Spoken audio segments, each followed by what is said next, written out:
And hello. Hey, Bernie, how you doing? I looked on Discord earlier today and didn't look like you were on, so um, we'll have to figure out a time. Like, I don't know, either we can talk on Facebook Messenger or what have you. I stopped in there last night a little bit too. So, anyhow, guys, here we are. It's been since I think October that Craig announced that there was going to be an update. And this is a pretty well. It says on the tin. Hey, there's David Lando. So he says in the Facebook page he says it's the update you can't do without. So let's find out. So many of the changes really are to the game day module. So we'll get into that. And we'll just start right up the top and say that, this is an excellent update. I think it's if you're a player of this game, I think the changes you're going to see are very welcome. I think if you're still sort of on the fence about it, I think this is really good. So before we get into the software itself, I do want to show you something else that you get access to, which is really nice. So as you know, with Pocket Pennant Run, you get all of Major League Baseball from 1871. The only season not available is 2024 for obvious reasons, but that will be free. Everything is always going to be free. With this game, after you make the initial purchase. Again, it's $14.99 for the PDF version, $24.99 for the physical game. Either way, you get access to the Pocket Pennant Run manager, which is where you kind of can do everything.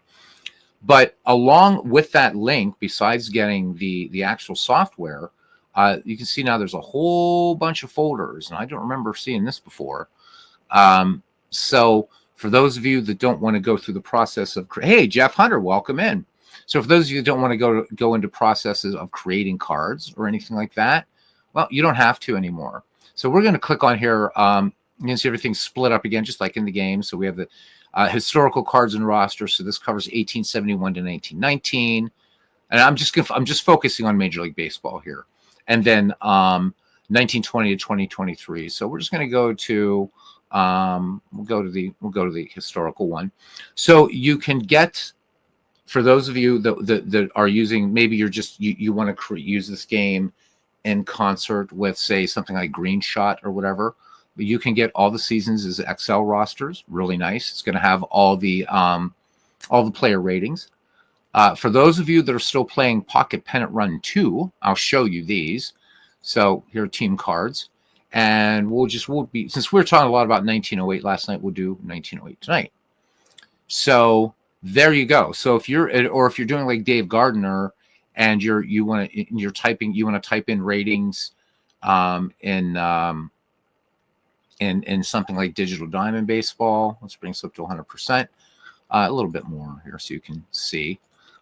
These are all, and you always have access to this directory, and there are the cards already for you to print out, or if you want to screen cap them, or again, if you want to just type in these ratings. So this is especially useful for those of you that are playing earlier versions of Pocket Pennant Run. And I don't think that if you're version 2 owner, you do have this. I'm not sure, but anyhow, so really nice. So let's go back and let's look at player cards. All right. So these are season cards, or team cards, I should say. All right. Then we go to player cards. Again, we just go to, so you can see all kinds of, there's all the seasons. They're all here. Okay. And again, you don't need access to these to play the Pocket Pennant Run software unless you, looks like, well, okay. So it doesn't have, I got to find something that has a preview here so you guys can see it. There we go. Some of these have previews, some of them don't, but they all work. You could use these because, again, as I've talked to you guys a lot before about this game, there's many ways that you can do Pocket Pennant Run. But there you go. These are the cards. And we've seen these before, but I just wanted to point out that for those of you that didn't want to go into team management and you just wanted to print out cards for a season, you can do them. So there you go. They're already set up into nice directories and everything like that. All right. So that's really all I wanted to show you about this. Now we'll get into the Pocket Pennant Run Manager software. And I see 12 people watching, so I'm guessing quite a few of these people, welcome in, are from the Facebook group. So going on that assumption, I am not going to go through everything that this game does. I know that I think Paul Fay on his channel, he's a member of the Facebook group for Pocket Pennant Run. I know he's going to be doing some stuff on his YouTube channel or whatever. And I know I've done some introductory videos to this game, so I'm going to assume that you know what each thing does, what you can do in team management, stat facts, everything. And we're going to focus on the game day module because this is a big update. It really is in terms of quality of life. I think in playability, you're going to see this a bit more streamlined, and there's some nice surprises too. Now, that being said, I haven't spent a lot of time yet with this, but what I've seen with this newest update that just came out, got the email at like 6:59 p.m. and then was doing some magic business, so back on it. All right, so we're going to go ahead and go into a game day replay here. All right, I do not want to load a game. All right, and actually this is not what I wanted to do. Let's jump back out of this and let's do a box score replay. That's what I want to do. We're just going to pick and print again. We'll just pick a date in baseball history. 2011 is boring. Let's find 1909. 1909 is awesome, but I want to find. Let's do 19. We'll do a game in 1929. Red Sox Yankees.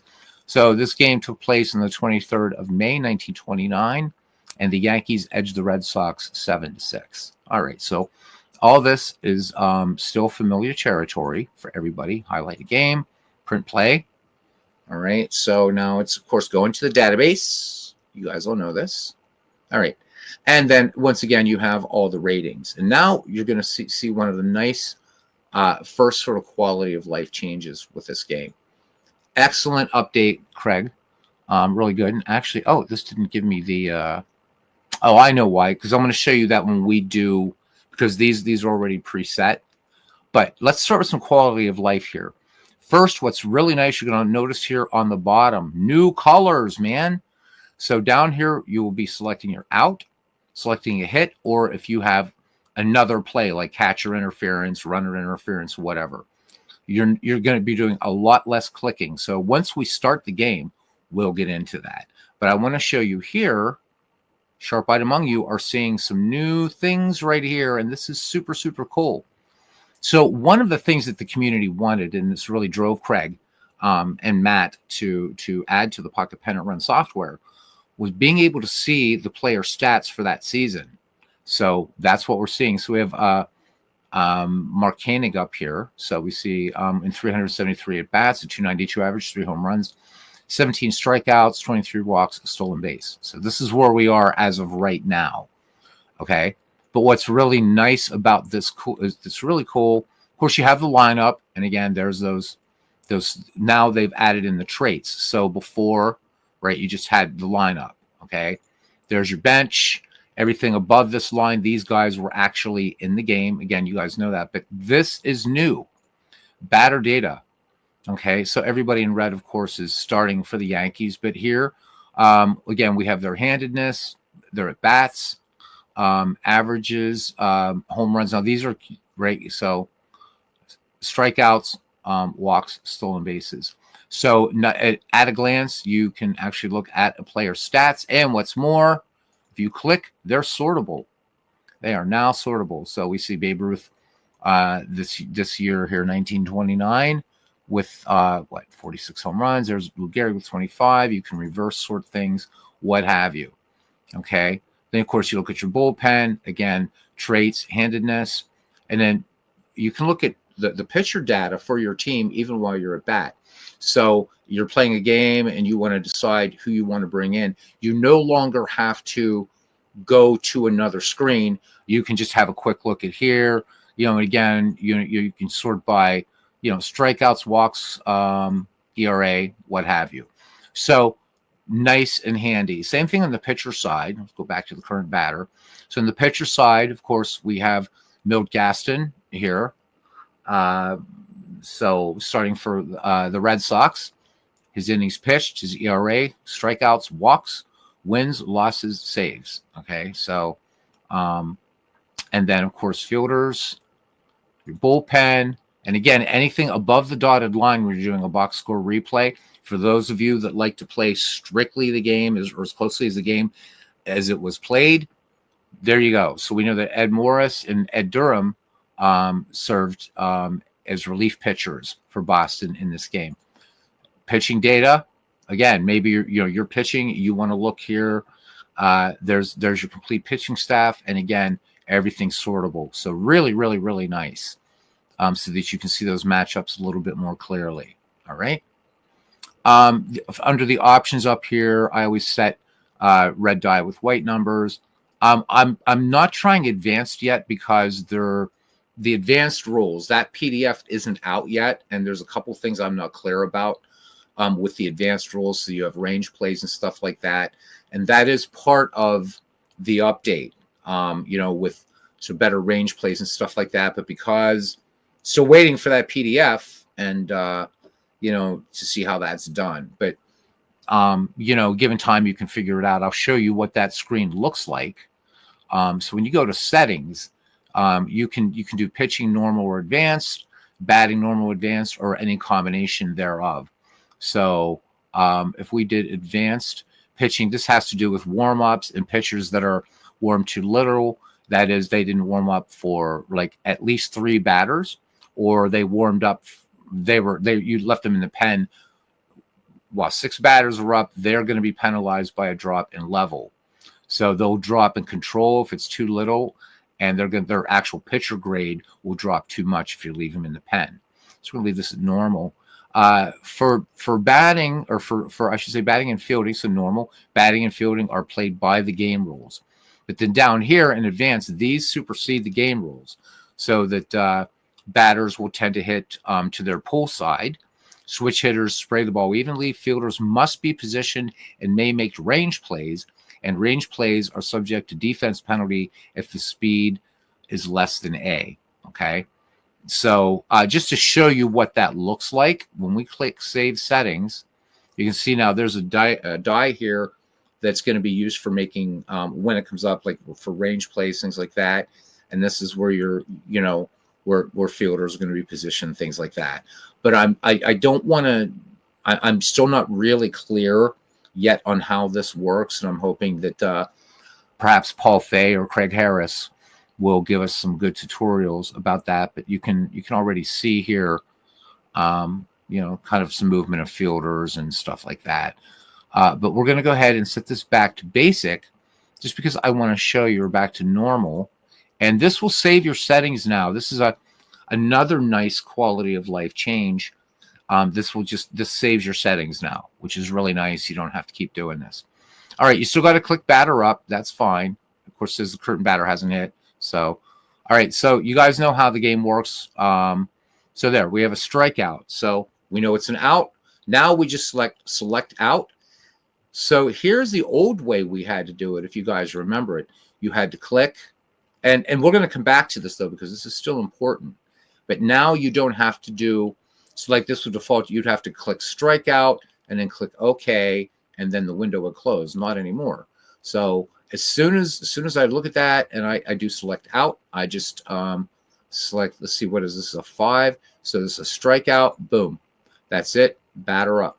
So already you're doing a lot less clicking. All right, let's do the next batter. This is Kentucky Colonel Earl Combs. Looks like, oh, good, he's going to get on. I'm hoping it's not a home run, but I have a feeling it is, because there's something else I want to show you. Nice bit of quality of life. All right, so this is going to be a batter 10, and batter 10 is going to be a power check of 11, and of course Earl Combs is going to hit a home run. So we're just going to select hit. There are your hits, and it's a home run. Boom. And it's a home run and a run scored. So the Yankees out to an early 1-0 lead. Batter up. All right, the Iron Horse is up. I want to get a runner on base to show you a new feature. If I have to, I'll intentionally walk somebody. All right, anyhow, this is a batter 6, and this is just going to be a fly ball to left. So again, I'm going to click this. I'm going to look. There's F7, and that's it. Done. One click, you're done. It's really, really, really cool. 29 Yankees, says World's Worst Gamer, right up his alley. Aaron Reed joining us. Ken Castro joining us. Hey, cousin. So, guys, I'm really liking it. It's very streamlined now, a lot more streamlined. Again, these extra tabs are really nice to be able to see player stats in the game. Let's go ahead and bring a batter up because we're going to intentionally walk Babe Ruth because I want to show you something kind of cool about this. Okay, so I'm going to go ahead and select a hit. And do you see under the little baseball player, there's a little line there, yellow? Well, without having to click on the runner anymore to try to get a sense of what his speed might be on the base paths or whatever. So green means the guy's going to be fast. There's green, yellow. I think there's, I don't know. I think it's, I've only seen 3 colors thus far, green, yellow, and red. So this is like, maybe. So think of it as a traffic light, green. And it worked. You know, I was doing a game earlier offline, 1934 Cardinals against the 1954 Cleveland Indians, and was pulling off some fun steals and stuff like that, some cousin Ken Castro style baseball. And seeing this is really, really, really nice. In fact, so it was like, I think it was my second hitter. I think it was, I had Pepper Martin up, and Pepper Martin drew a walk, and there was a green line under him.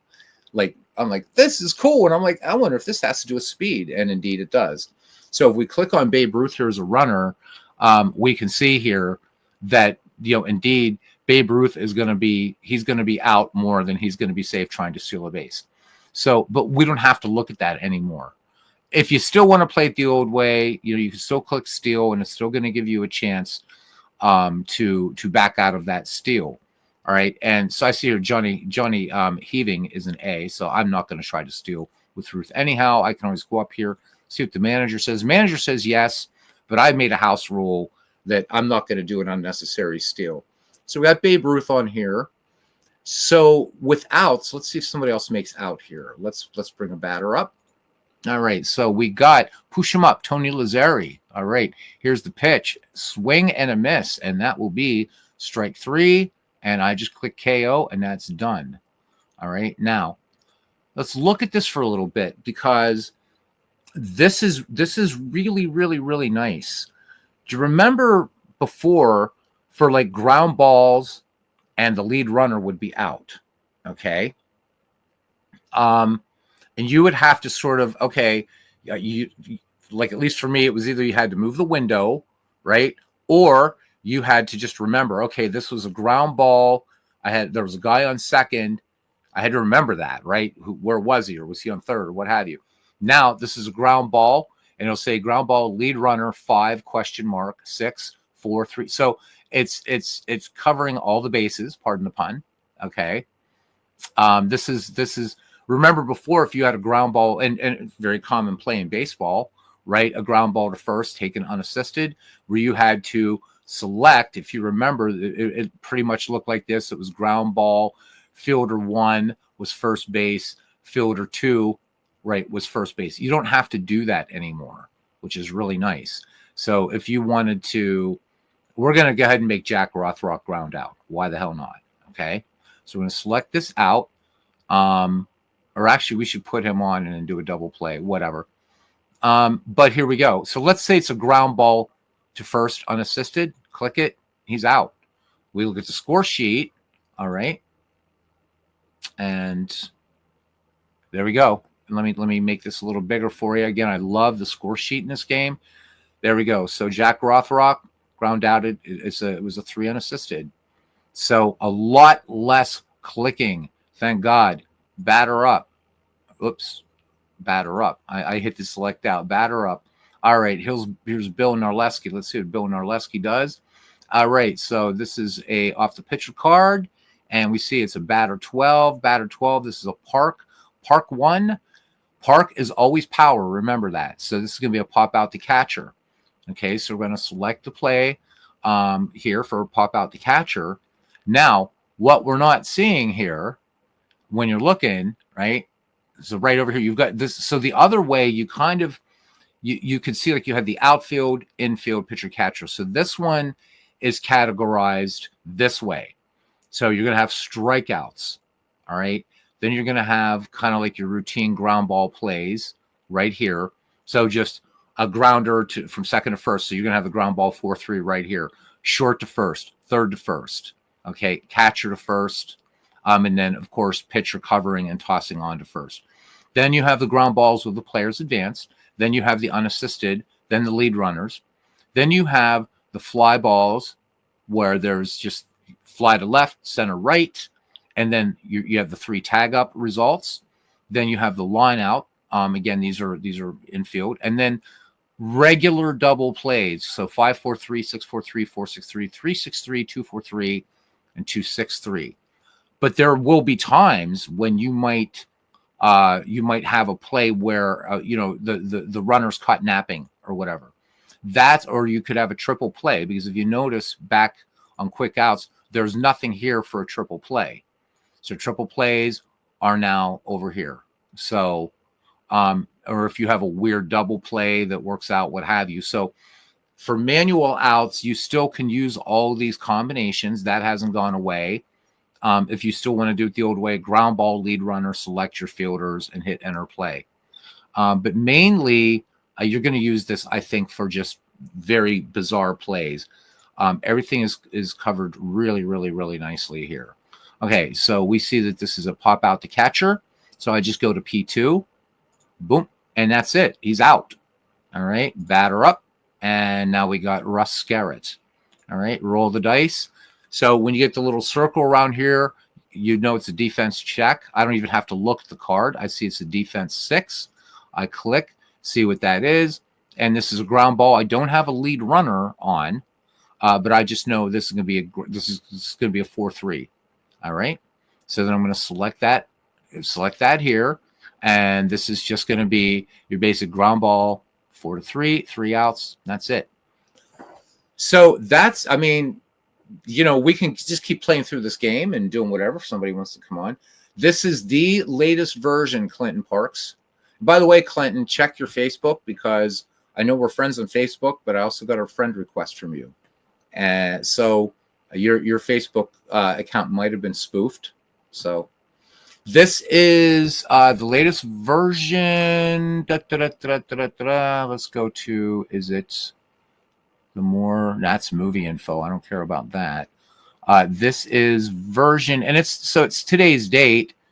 So this is version 12, Helix 12/01/24, a whole bunch of numbers, underbar 01. This is the latest version of Pocket Pennant Run.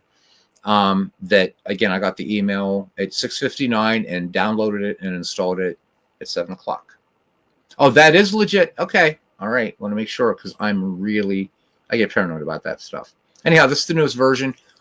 Yeah, I don't know, guys. I know some of you are still playing version 2, but with version 3, you can still do everything you can in version 2, but why not have all the extras if you want? Again, I think this is more than just little quality of life. I think this is showing a continuing maturation of the game. I'm really excited I want to learn more about the playing this advanced. I mean, there's nothing wrong with playing a basic version of a game, as you guys know. A lot of people are very happy playing basic strat or basic APA, their whole lives, and never, wading into the waters of the more advanced versions. But I suspect that this game has a lot to offer in that respect. In case you missed it, I mean, one of the earlier updates that this had, very easy now to do substitutions, whether that's pinch runners, pinch hitters, relief pitchers, a lot easier now to do that. So, but that was in the update previous to this. But I got to tell you guys, I really like this. So under hits, the only thing that's still going to throw people a little bit, but because, trying to read Craig's mind here, because walks are fairly common, you're mainly going to be spending most of your time on these 2 buttons. So the only things you're going to find, walks, intentional walks, and hit by pitch, right, and errors are going to be under hits. But all the hits are covered here. And as you can see, 2, again, I know most of you know this. For the few that don't, if it's a hit, the asterisk means how many. If there's a runner on base, how many bases does he advance? Or she, because you can play All-American Girls Professional Baseball League in this. So you have all of these things in here. So really, really, really nice. Okay. The other, what's under other? Wild pitch, balk, HGB. Good Lord. I'm not what. Oh, okay. So this is when a runner is hit. Yeah, hit by a ground ball. Duh. Catcher interference, runner interference. There's a pickoff, rundown. So you're going to see a lot of these things like catcher interference, runner interference, especially these two. Anytime in this game when you roll 3 of the same number, that's going to be that kind of play. So I was playing a game the other night on the version right prior to this, and I had catcher interference. It was really, really cool to see that. So yeah, this is it, man. I mean, I can play out this game if you want. Craig, you did a fantastic job. It was worth the wait. Really was.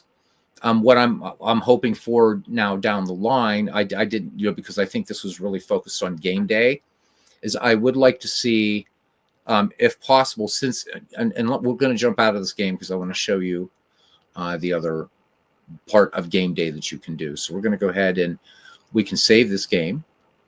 Boom, it's saved. All right, and we're going to go ahead and close out of this game, and we're going to close this and close this. So what I'd like to be able to see here in the team management screen, or if I'm doing quick play, because in quick play, so let's just give this idea game ID of 2, doesn't matter. Let's put 2 teams against each other. And again, we'll just stay in so-called modern baseball here. All right. And we'll just pick, I'll just pick the 2 teams I had before. We'll do the 34 Cardinals. What I'd like to see is a lineup generator for teams that you can create through team management. I know that, again, creating lineups is part of the fun, but sometimes, if I'm creating a league and I'm testing it, let's say, just saying for sake of argument, something like our McGreevy League, and if this is the software that we would be using in McGreevy, maybe we just, a manager will say, look, I just wanted to generate lineups. So, I don't want to worry about doing a lineup. I don't see that feature is implemented yet, but it's no big deal. It's no big deal. I'm still going to play the game, still love it. So these 2 are added. Do I want pitchers to hit? Always, always, always. So this is new. This is new. So when you're in quick play, guys, and Cousin Ken, you'll appreciate this, because one thing that I was really, really complaining about with Pocket Pennant Run and why I wasn't doing dead ball baseball was because the best pitchers only had fatigue rating of 7 innings. Well, that's changed now. So now you can at least put it up to 9. And that's going to be a little bit more realistic for playing pre-1920 baseball. And really even just a lot of baseball, say up until maybe the 60s or so, 1970s. All right, so we're going to start Dizzy Dean. Now, Dizzy Dean, right here, we see he's a 6 AAC. Well, Dizzy Dean, I'm going to give him an 8 fatigue. Again, that's up to you, but I'm going to make him an 8 fatigue. If you don't want any change, you just click no change, click enter. But now on his player card for this game, he's going to be an 8 instead of a 6 for fatigue. Okay. And we're going to put him, of course, against Bob Feller. Bob Feller's a 7, but we're going to be fair and give Bob Feller an 8 as well. All right. So there we go. You can, of course, change your, you've got your lineups and everything like that. Again, you can save to Green Shot or Green Fox. I keep threatening to show Green Fox. I showed it once a long time ago. Green Fox has come a long way. So you can save them to Green Fox, which is a specialized system agnostic, game agnostic way to play baseball, to put in play results. It's very dense. It's very cool. And this integrates directly with Green Fox and has for quite a while. I think it always has since version 3. I don't know about version 2. I still have version 2, but I don't remember if it does that or not. Okay, so you can alter your lineups, of course. But what I like is there's the lineup generator built into it. Now, I do get, why you're not going to have that for a box score replay. I get that. But if I'm creating an entire league where I have teams from different eras or players from different teams of different eras, I don't know that I want to mess around with lineups by myself. So I'm hoping that's something that comes down the line. So we're going to go ahead and play game day. So now if we look over here, it's going to ignore that, right? That 7. He's going to actually go. He'll go 8. He'll go 8 unless he gets rocked by runs and stuff like that. All right, there we go. There is so there, Mike. Just give him an 8.5. We have both Mikes. So Mike Garland and Mike Silva. Wow. So Mike, check again, man. If you, so yeah, so there you go, Mike Garland. I think I was pretty fair then in giving these guys both 8 fatigue ratings. If I was playing dead ball, these guys would get 9 fatigue. But yeah. So Mike, you definitely, if you haven't gotten the email yet, just go on to pocketpenantrun.com and just contact Craig and let him know. Okay. Because I think a lot of people have gotten them. Again, there's 750 some people in that Facebook group. So I'm not sure whether Craig is using a sort of mass mailer, an auto mailer or something like that, because he said, well, emails will go out about 7 p.m. And it was 6:59, just about 7 o'clock. And the email actually came at that time. So I can't imagine he was sending them all by hand. So I'm not going to do that. This is out for everyone, Bart. Welcome in. So this is not, this isn't like some beta test or something. This is the newest release.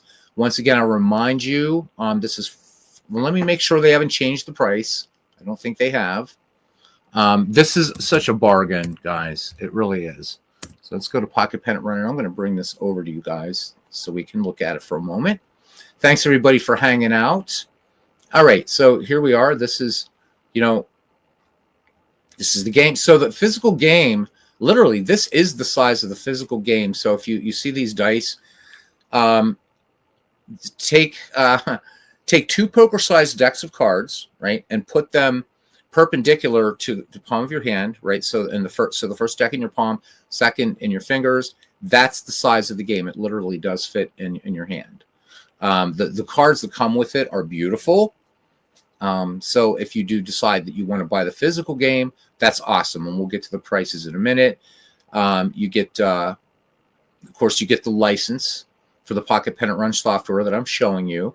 You get a manager's handbook. The manager's handbook really is yeah, it's just a small, it's like, this game is super easy to learn, which is nice. So there's not like a billion pages you've got to go through and all this kind of stuff.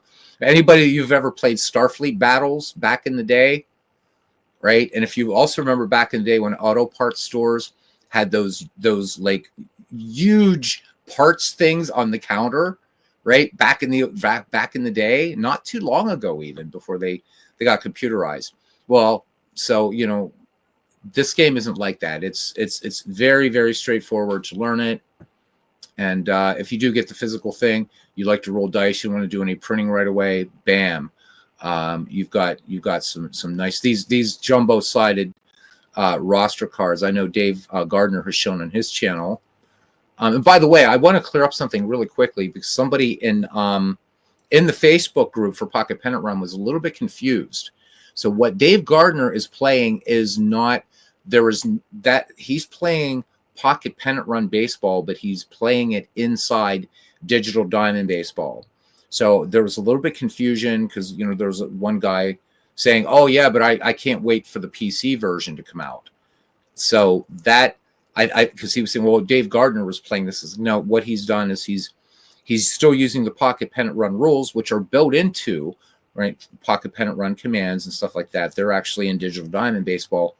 But what you're seeing, the quote-unquote PC version, is the Pocket Pennant Run software.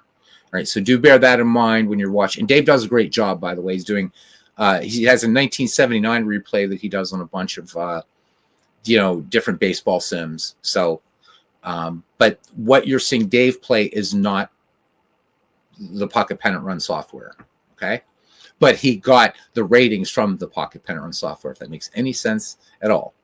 All right, So, but what does this Pocket Pennant Run software include? 316,000 player database, 222,000 game schedules, and 196,000 games with as-played lineups. Let's stress that for Clinton Parks, because I know that in the past he always liked to play with as-played lineups. Well, and that means you get the as-play, the substitutions are in there, pinch runners, pinch hitters, what have you. Pre-filled score sheet generator, we've seen. There's a roster card and Excel sheet generator. It's really nice. You do custom team and lineup creator. But again, you create lineups, but it's not a generator. So I am glad that Craig used a different verbiage for this, because the lineup generators happen just in quick play. So I'd like to see it from the team management things as well. And then I'll get to the chat. I see some stuff. Oh, so you found your junk. Okay. Yeah. Fire it up and fire it up, Mike. It's fun. So it does not include free pineapple pizza, and you say that's disappointing, and I say that's actually encouraging, Sean. So, and I got to give Mike. But guys, we have 2 out of the park creators here with us tonight, and I think that's super cool. Mike Silva, Mike Garland. So Dwayne Martz is with us. Dwayne, welcome in. Okay, so anyhow, you get all this stuff. You guys, there are people out there that want to play fictional stuff. Well, guess what? There are player card generators in here and franchise generators. Really, really cool. So if I don't ever play fictional baseball unless it's, something like, Super Mega Baseball. But there are gamers out there that like to play with fictional players. You also have rules in this game that show you how to rate managers, which I haven't looked to see if the dead ball managers have been rated yet. So I may use that to do the ratings for the dead ball managers, but I haven't looked yet. Okay. So again, you get the entirety of Major League Baseball from the beginning, from the National Association to last season.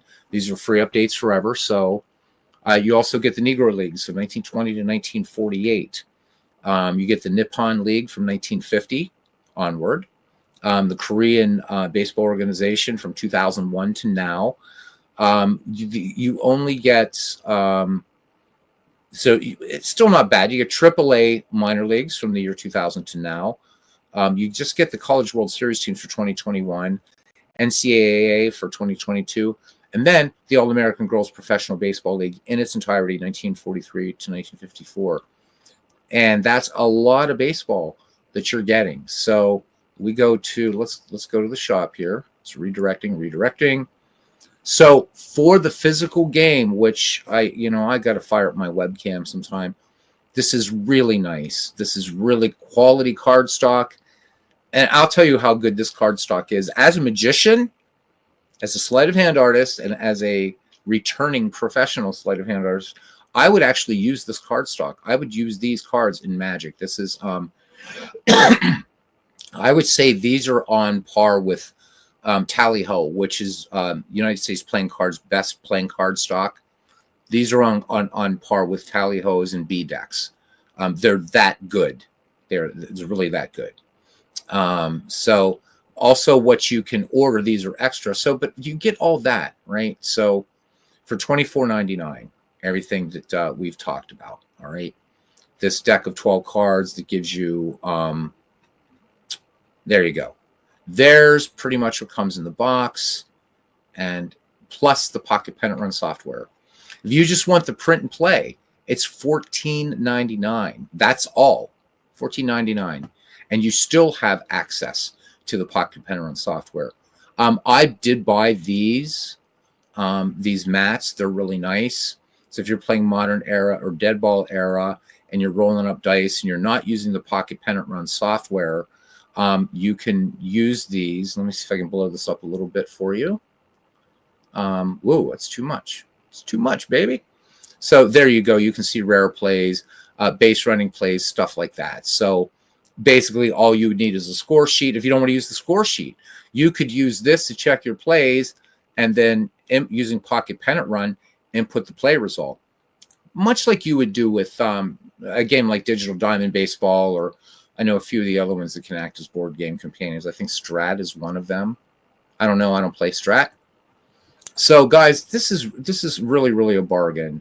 If you want to support indie developers like this, okay. I mean, it's not gonna. Why don't you go ahead? And I guess they really need to just pick these up, man. Pick these up. They're nice. There's they got the score books. They had a Deadball era, the Deadball era and Modern era mats. I picked up a bunch of stuff for this game, but I don't know. I think it's worth it. $14.99. And again, I'm not able to show you the advanced rules quite yet because I'm not quite sure how they work. So I've never played Payoff Pitch. Dwayne, I'm gonna start getting some things in the chat. Never played it, but I can tell you that the physical cards, as a sleight of hand artist, I would use cards of that quality. And for sleight of hand magic, if you're doing, you're doing for pay, and it's not like, so I mean, I can do sleight of hand magic with any deck of cards you hand me. It doesn't matter. But if I'm doing a paying gig, I'm working with new cards, right? That people at the gig are opening and shuffling and everything like that. So, somebody's paying you $250 an hour or whatever it is. You're going to go with good cards, and these cards, I would use them. That's the highest recommendation I can give them as a sleight of hand artist. So yeah, card stock is excellent for these. They really are. Dwayne Mark says 130. Sleight of hand can't have mistakes. So yeah, exactly, Sean. All right. So Clinton says the software intrigues you. Again, for $15, you and again, Clinton, I know that you, unless you've changed this, I know in the past you've always liked to do very strict replays. And what's nice is you have this here. You also have a lot of other features, and this is probably where people will start dropping out. Well, I'll just do a little bit, some reminders of some of the things that this game has. So just a quick, how does the game play? We'll do it really, really quickly. But again, I want to just, before we do that, let's go over some of the quality of life improvements. Again, the buttons now, really nice. Select your outs, select hits, select anything that isn't an out or a hit or a walk, let's say. Okay. You get to see stats now, which is really, really, really nice. Because so every player's card is different, obviously. But looking at Jack Rothrock, all right, so I can see that on a power roll or a park check of 10, 11, and 12, Jack Rothrock's going to get a home run. That doesn't tell me a lot about Jack Rothrock. Well, I can look up here, and there we go. I like seeing the stats here. I also like being able, when I'm making, if I want to make decisions or what have you, and I need to sort things just like we can in Action PC and Out of the Park Baseball, Craig has now added that ability to make everything sortable, which is real nice. And then, of course, I can just, if I wanted to see, Frankie Frisch, I just want to look at his stats. Again, nice quality of life improvements. I can also look at my pitching staff. So right now I'm looking at the 1934 St. Louis Cardinals pitching staff. And I can look over here if I want to, and I can look at the pitching data for the 1954 Cleveland Indians. And then when the Indians are at bat, I can look at everything over there as well. All right, so let's go back to the current batter. Of course, it shows here who's on deck. You can look at your lineup just to see your order. Again, bench and bullpen. So it looks like in the actual game, because there's nothing, you're not going to see anything here. This isn't an actual game that was ever played. But you guys saw earlier that if it's above this line, above this dotted line, if you see a name up there and you're doing a box score replay, that means that player either appeared as a pinch runner, a pinch hitter, or as a relief pitcher, or what have you. So for those of you that like to play as played lineups, literally as played lineups, this game allows you to do that. Okay. Game, as I said, is super easy to learn, especially the basic game, right? 3 dice and everything is color coded. So when I roll them, all right, I see that that's an 8. So everything always starts in the pitcher card. So I'm going to go, I see it's a red die, but I also know it goes pitcher control defense. right? Bat, left, right, power, and speed. Okay, so this is a pitcher. When I go down, I see the number 8. This comes off the batter card, right? It's the batter side. So I go to batter, and I see that that's a 9. And so here we go. So Jack Rothrock with a single. So then I'm going to do select hit, and I see it's a single with just 1 asterisk. Doesn't matter. Nobody's on. Boom. He's on. Now, here we go. So remember when I was showing you the Yankees-Red Sox, and we were just messing off that 1929 game, and you saw that Babe Ruth had a yellow line under him. Well, Rothrock's faster. And if we look at Rothrock, so we just click on Jack, he's a speed of A. So going to be probably pretty safe to steal with Jack Rothrock. But it's nice quality of life improvement now that I can see. So if I had 2 runners on here, so maybe I've got, well, I know Pepper Martin's going to be fast too. He's the next guy up, right? But so let's say I had somebody that maybe wasn't as fast. Let's look at the lineup here. So like Ernie Orsatti or Chick Fullis. Chick Fullis is probably going to be a yellow. In fact, he will be. He'll have a yellow line. So it's kind of nice to see that at a glance. And then you still have all the stats available. It's really, really, really nice. So so Clinton says that he thinks he downloaded Green Fox. It's a matter of looking at tutorials. He has tutorials right online. Yep, good stuff. You got to bring up your mic, or you got to bring up your audio a little bit. The audio isn't terribly loud, but then again, I have musicians hearing. Green Fox is really cool.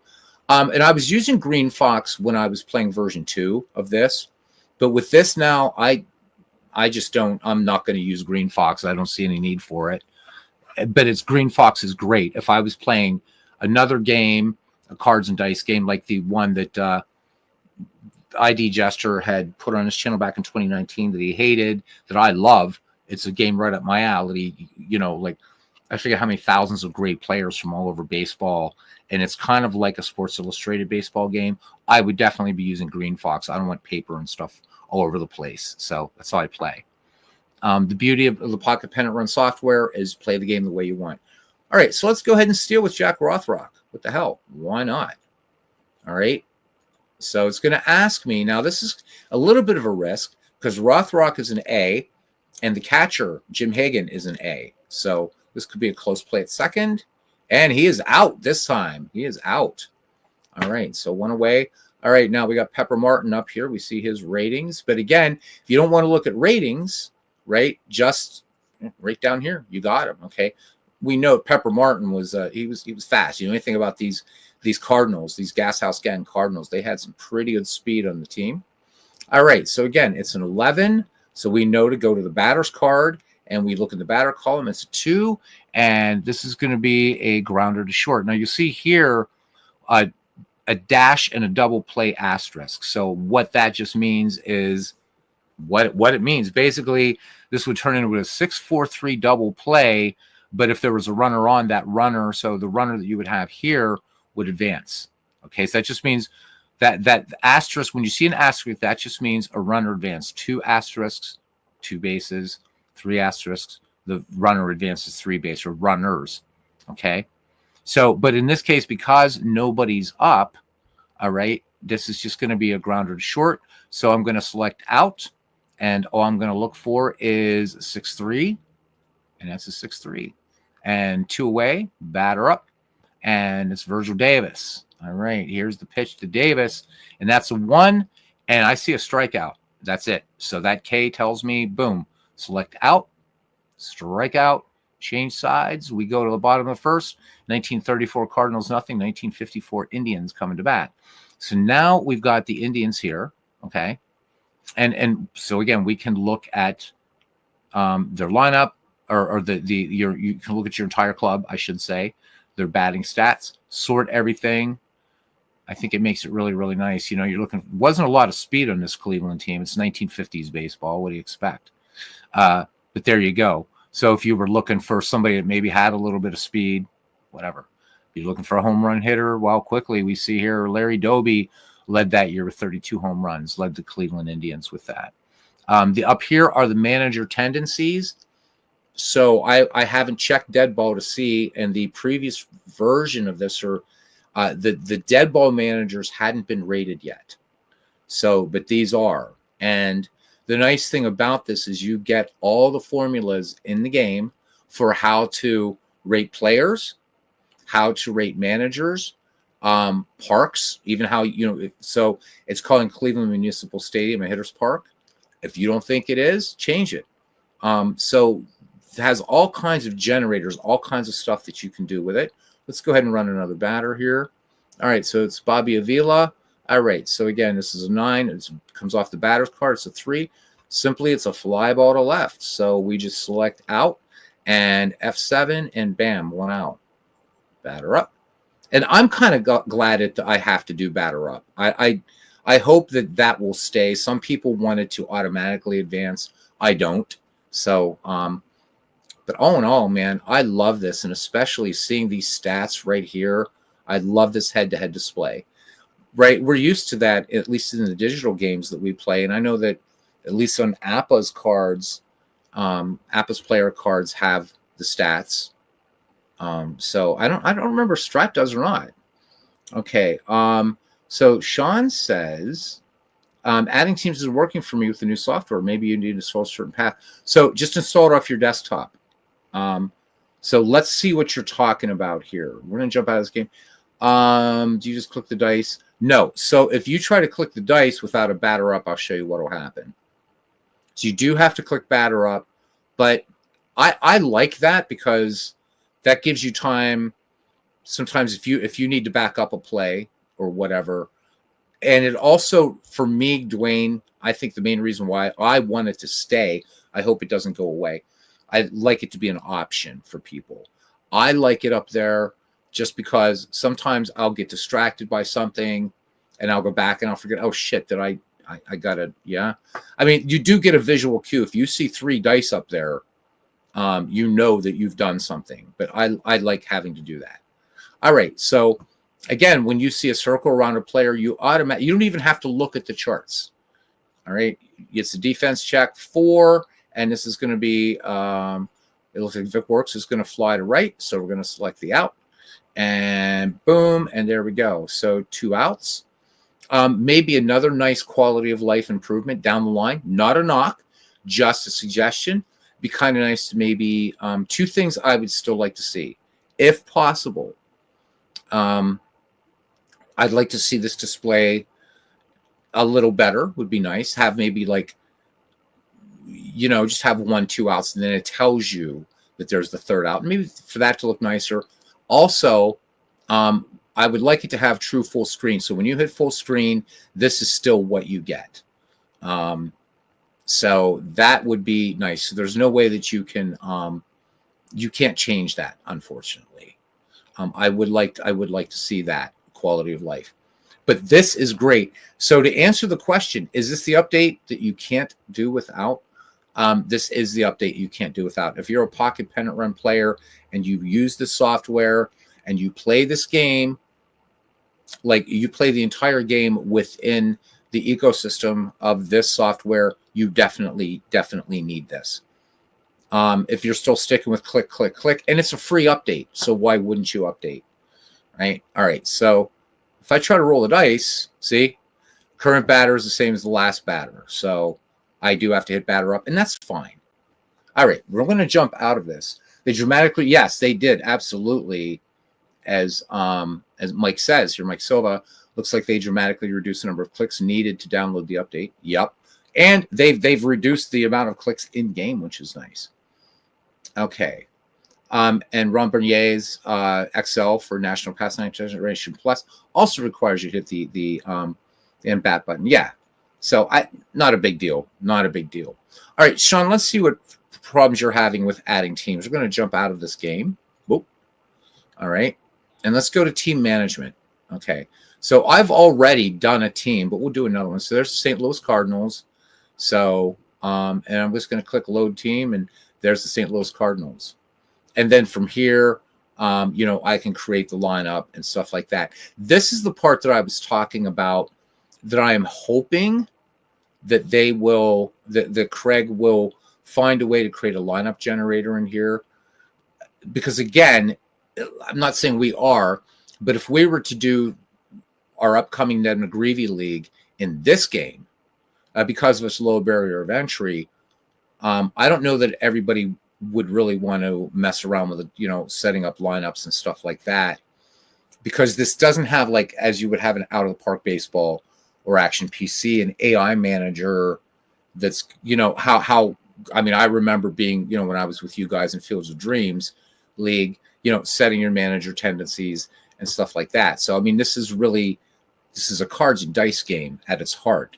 But a lineup generator would be nice because it does exist in game day. I would like to see it exist here. All right. So let me see. So what we're going to do is we're going to add a team, because I want to see, because Sean's saying he's having trouble with that. So we're going to add a team. All right. Boink. All right. And so you have three choices here, guys. You can add a team from the database. You can add a team from league sheets, or you can create a team.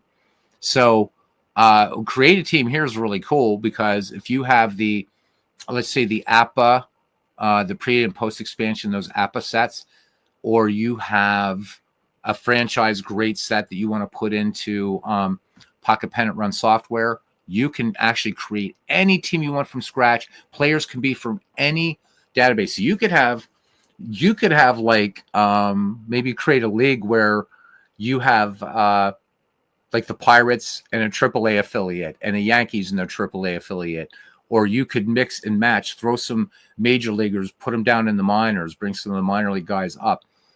You could put a member of the All-American Girls Professional Baseball League on the 1934 Cardinals. You have really so much freedom to go completely wacko on this. But we're just going to go ahead and add a team from the database. Okay, so we'll click go. And now what you have to always remember is because these are, even though you can bring in players, these databases are discrete. And I'll show you when we'll try to create a team just really quickly, and I'll show you why you've got it. You have to do this because you have what?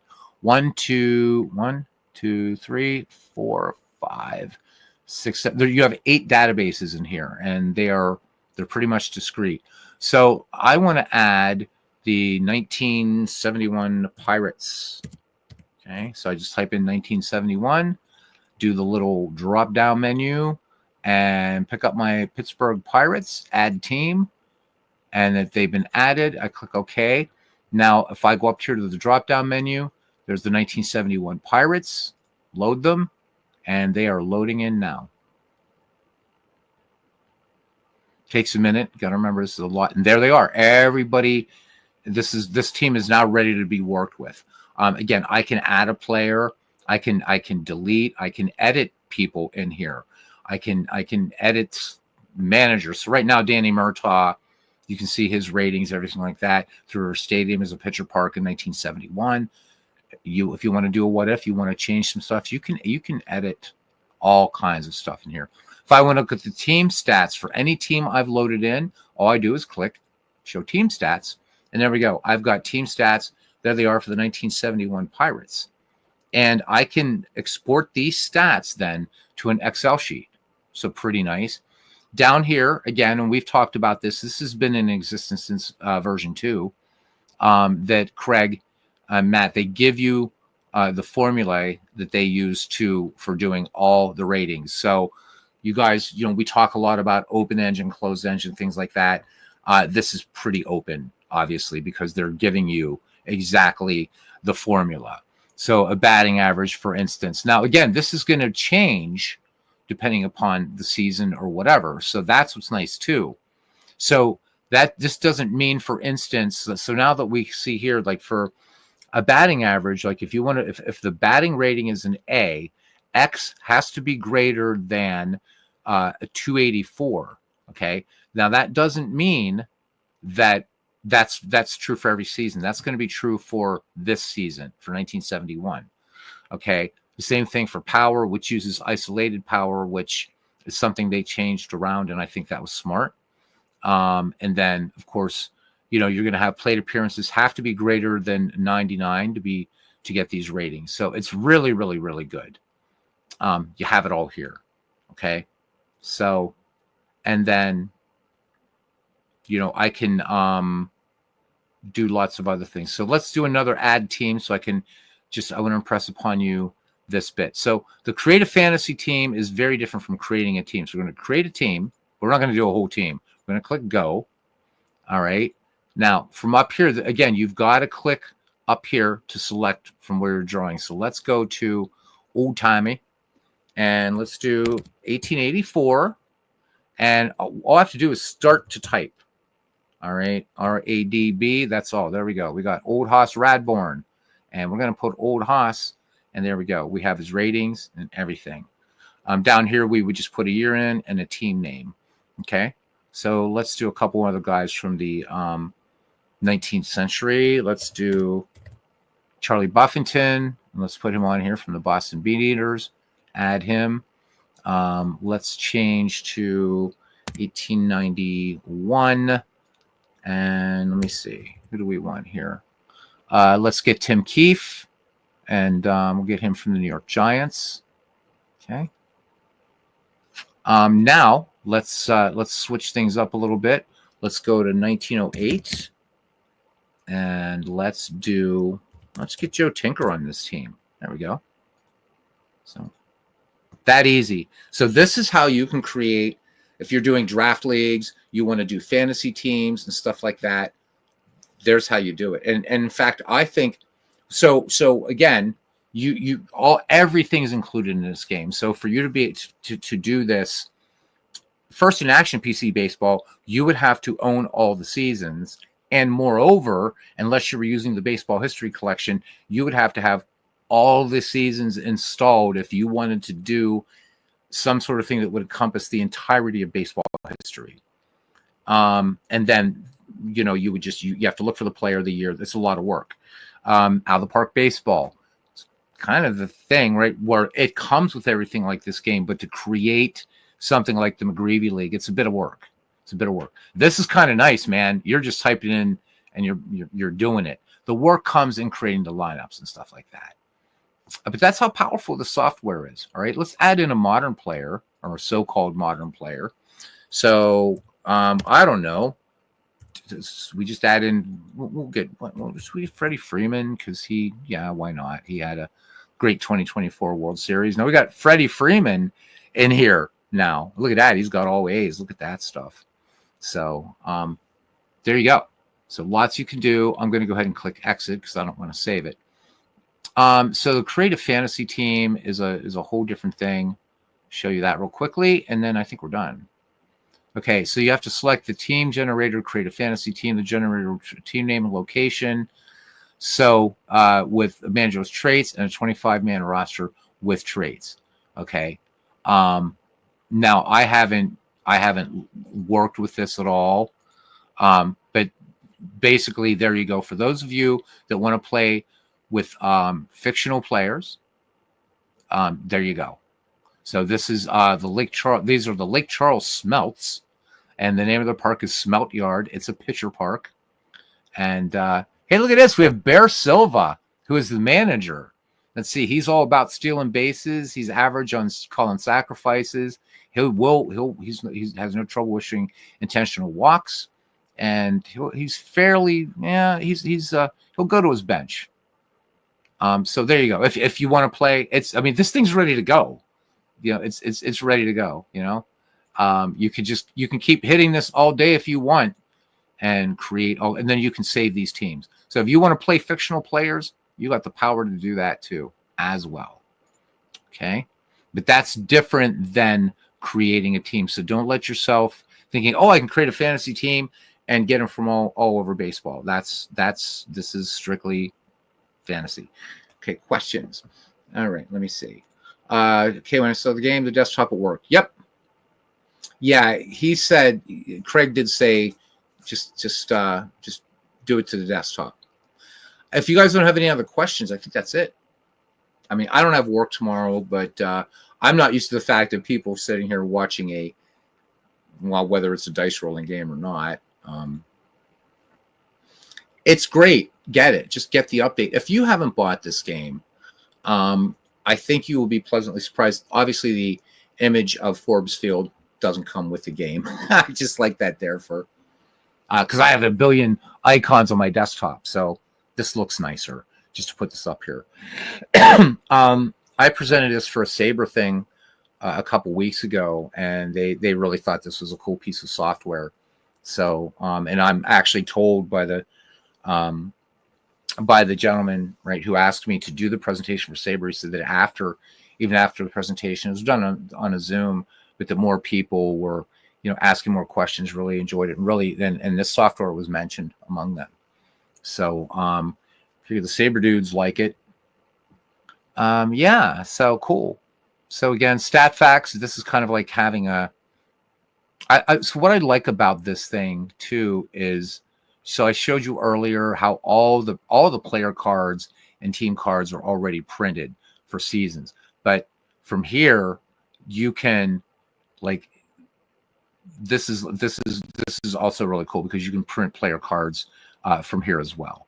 StatFacts is basically a cut down version of like a baseball reference that again you can use. So if you're doing some research, hint for maybe an upcoming league, hint, McGreevy, cough, and you have this game, what a great way for you to just set this thing here to 1871 to 1919, for instance, and start looking around. So maybe you want to find out. So down here, like you can find players by stats, and you can set by position, by team, by players. You can sort of hits, doubles, homers, RBI, stolen bases, all kinds of stuff here that you can do. You can do percentages, on base percentage, OPS plus, whatever. You can sort pitchers by certain things, set the minimum requirements of innings, what have you, or whatever this criteria is. So how many pitchers I could do, let's say, how many pitchers in 1908 had at least 13 wins. I could set that up down here. Or I could just say from 1908 to 1908 or to 1908, 1909. Do I want the top 10, 25, 50, 100? If I want to just research teams. So again, for those of you who are in the Fields of Dreams League and you have this software, well, you can just go through here, man, and start looking. So if they're still doing their drafts the way they used to, where seasons would come up and you had to pick from there. So let's say 1932 was the season that came up, right? Okay. You don't have to hit enter, just 1932. And you're like, well, okay, who's in the 1932? Let's look here. So, we got let's just find somebody here. Damn, Brooklyn, right? Because they didn't become the Dodgers until the 1930 or the 1938 or something like that. So let's just save some time here. As I'm looking for, and this is why I'm not finding anybody, as I'm telling you guys. All right, there we go. Let's look for 1932, and you want to look to see who's on the Brooklyn Dodgers. All right, so there we go, 1932. Make sure you have this selected, and then I'm just going to search stats. I have the radio button there. Search stats. There you go. So if you're in a Fields of Dreams type league, and you don't feel like mucking about with baseball reference, you just want to get a quick snapshot. There you go. There's the 1932 Brooklyn Dodgers, if you're so inclined. So really useful tool. So you're getting a game and you're getting so very much more.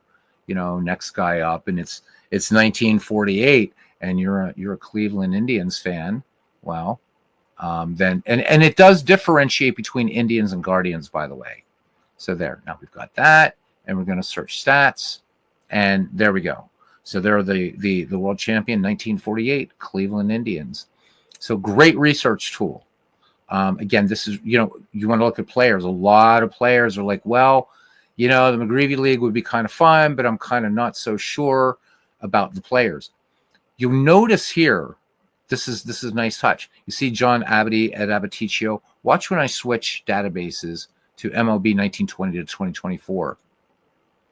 Now it's changed over here too. So I'm not going to get Hannes Wagner's not going to be in here. If I start typing Wagner, well, there's Billy Wagner and Hal Wagner received no Hannes Wagner. So it's kind of nice, kind of cool if I was searching players. All right. So just remember, select your database. Boom. Yeah. Now, if we type in Wagner, we're going to see Heine Wagner and Hannes Wagner and Hannes Wagner's brother, Butz Wagner, which wasn't in there that long. There he is. And then I just want to look at his career, and there we go. All right. Now, I don't know. I think I've covered pretty much everything. I'm hoping, again, that Paul Fay will do some tutorials, or Craig will, on the advanced game, because I would like to try it out. Doesn't have a position listed for me yet. It's a simple edit. Yeah, exactly. You can just go in here, edit what you want. So really fun. And I think just getting used to the nomenclature here. So, you know, when you have like game sim. So game sim, I'm glad I actually did this. This is the last thing I think I should show you. So this is kind of cool. This is kind of cool because this uses the teams that you've created in team management. Okay. So there's somebody, I forget who it is, right? There's a couple guys doing some tournaments, and I think one guy's actually doing a season replay in the Facebook group for this. And I suspect this is what he's using to do it. So you just put in the game ID for whatever it is. So let's say we have the visitors here, St. Louis Cardinals. His home team is going to be the Pittsburgh Pirates, right? And then the lineups that I've saved, I would load in for these teams. Who's going to be my starter? Then you can have up to 3 relief pitchers come into the game, and you would set the criteria for the reason. So maybe his, you know, the starting pitching rating drops, because pitching does drop by. We didn't play out a full game here, but there are certain rules that govern beyond even just fatigue what a pitcher's rating is going to be in the game. Or maybe you want to have your first reliever come in at the inning equals whatever, and you would actually just type this in, and then your second reliever and your third reliever. So that way that gives you a little bit more of like, okay, sort of managing against the computer or what have you. So that's the game sim thing. And then once I would have these filled out, I would click game sim, and we would just go to the game day screen. Again, so this is also where I would like to have been able to, back in team management, to save pre-generated lineups. That said, there's a site called baseballmusings.com that has a really nice lineup generator, and I want to thank cousin Ken Castro for pointing that one out to me if you're not into making lineups and stuff like that. Mainly, I think the modules you're probably going to be using as far as playing the game is going to be box score, replay, and quick play. These are the two I use mostly. Again, this one's fun because you can do this. In fact, let's go ahead and load let's show you how this, if you want to, just because some people hang around, so there must be some newbies here, and that's cool. So let's say that I want to replay the 1908 season. So we're going to put in 1908 as my year. Now, if I don't touch this, no, I can just, if I want to select a team from 1908, I'll just go down and look for that team. So if I just want the New York Giants, if I click this, it's just going to give me the New York Giants schedule, which is fine. But if, let's say you're doing a replay, and why not? I could just do this, click this, and there you go. This is the actual as played 1908 schedule with the historical scores and the date and each unique ID. So from in here, you can split this down by months if you want, and just see the games that were played in June, or you want to revisit the Fred Merkle game, you can do that. You can also select what games you want to actually play. You can also do manual entry. So let's say, for instance, I wanted to play Red Sox, Senators, and this works just Windows. So then I hit the control key. I want to do Cardinals, Pirates, and Reds and Cubs. So these are selected for me to actually play, or I could run the box score sim on these teams on these games that I've selected. Okay, if you want to do just a range of dates or a range of games. So let's say, for instance, I just wanted to do the games on April 14th, 1908, and that's it. Hold the shift key, boom, there you go.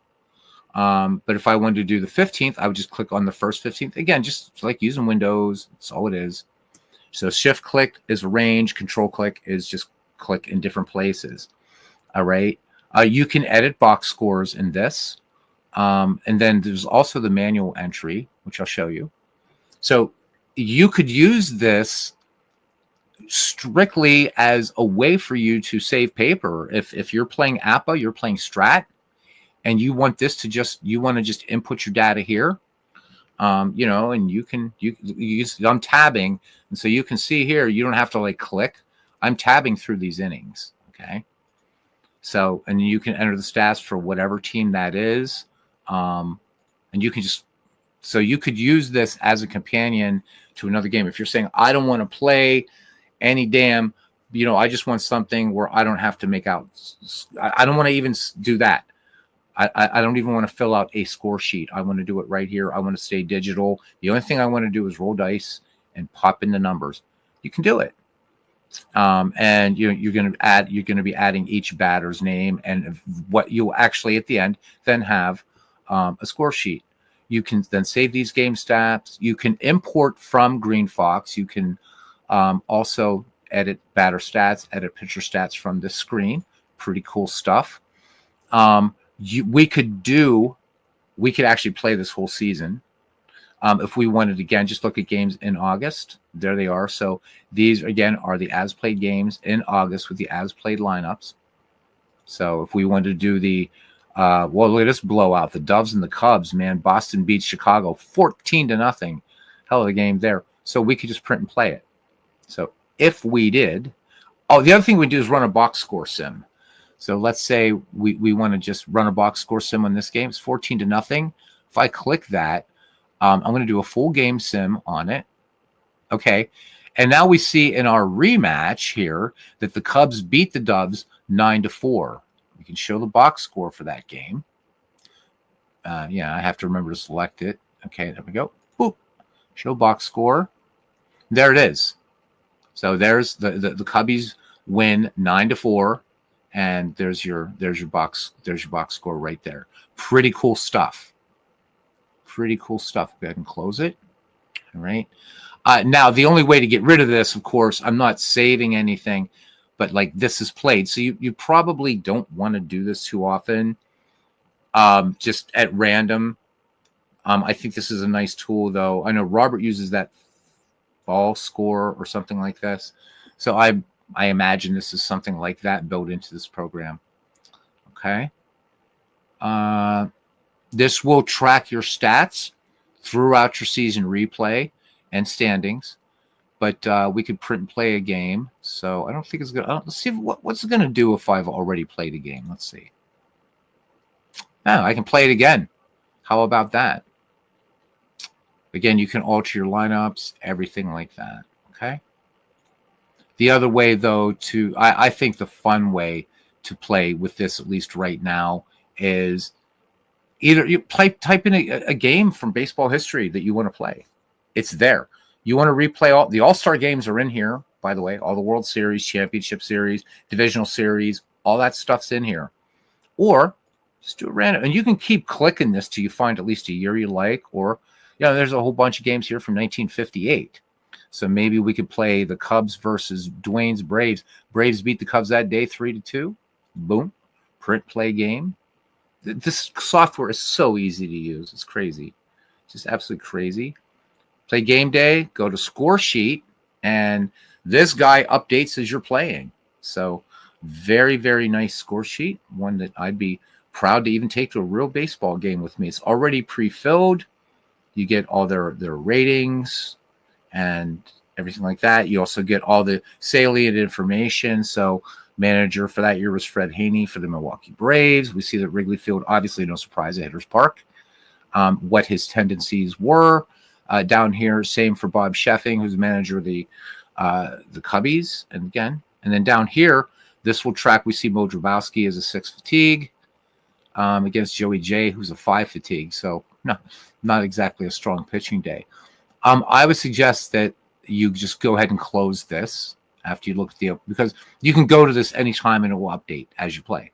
That's it. That is it. And yes, I think that if you're an owner of Pocket Pennant Run Baseball version 3, you definitely cannot do without this. It's that good. Just excellent quality of life. And remember, guys, this is this is a lone developer. I mean, Craig is doing so Craig and Matt are the developers of this game, but Craig, it's my understanding, is the guy that does all this. He's the guy that has authored the Pocket Pennant Run software.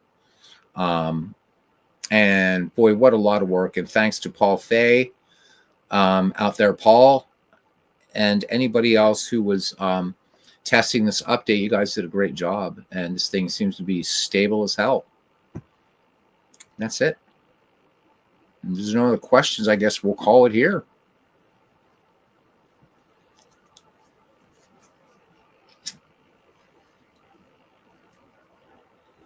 We will call it here. All right. Again, guys, $24.99 for the physical game. You get access to the software. $14.99 for the PDF version, print and play. You still get access to this software. It's just such a bargain, and I am predicting this game is it's going to continue to be a force to be reckoned with. And again, so many ways to play it. Look at the way Dave Gardner plays it. He doesn't use this at all. He does this in Digital Diamond Baseball. Oh, you put starting pitcher, relief pitcher. Maybe that's the issue. Dan Burke, you're welcome.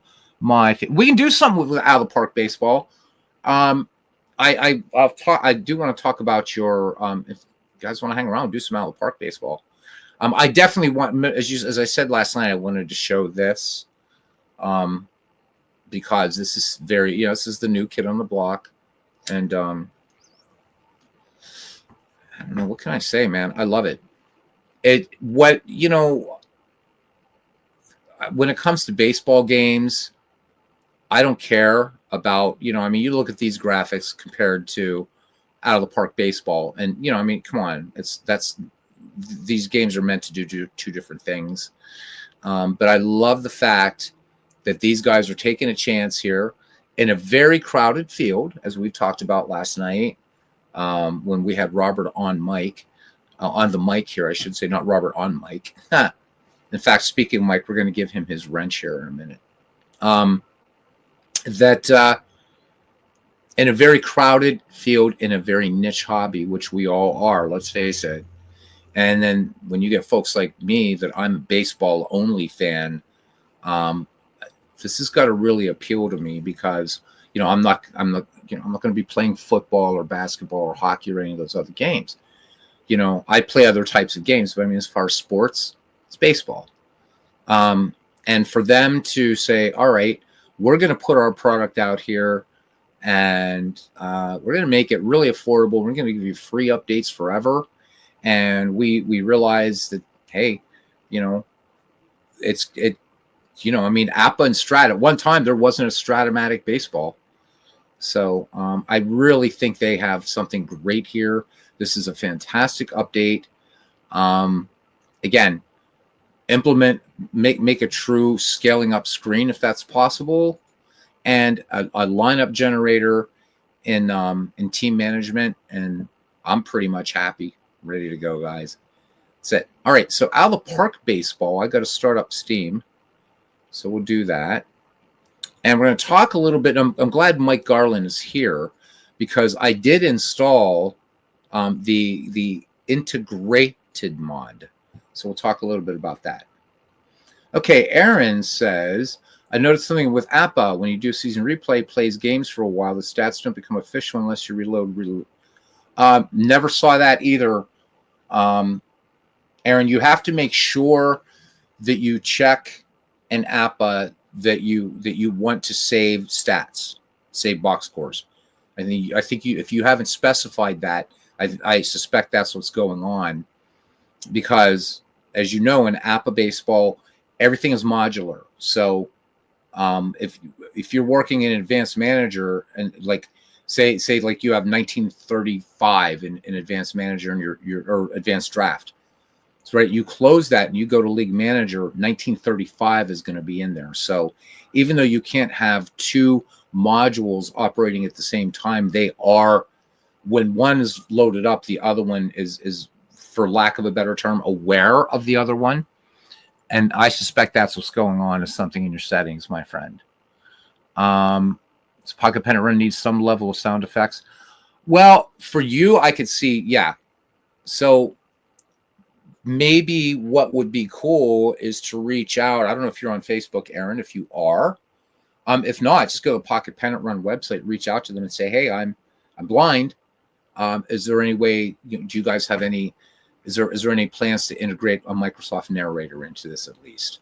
Because yeah, for right now, this game is much like Diamond Mine for you, or on the other end of the spectrum, graphically, Out of the Park Baseball. This is a baseball game you can't play, unfortunately, and it's a great one. Box scores. Wait, box scores not saved is not checked. Okay, so I'm not sure. So what you want to make sure that they're saved, and you want to make sure, because that will track stats. As far as tracking a player's stats, of course, you do that in StatMaster and APA. Just waiting for Steam to load up. I've been putting my computer through living hell today. So, okay, you're on Facebook. So, Pocket Pennant Run. Just do a search on that, and then you could ask.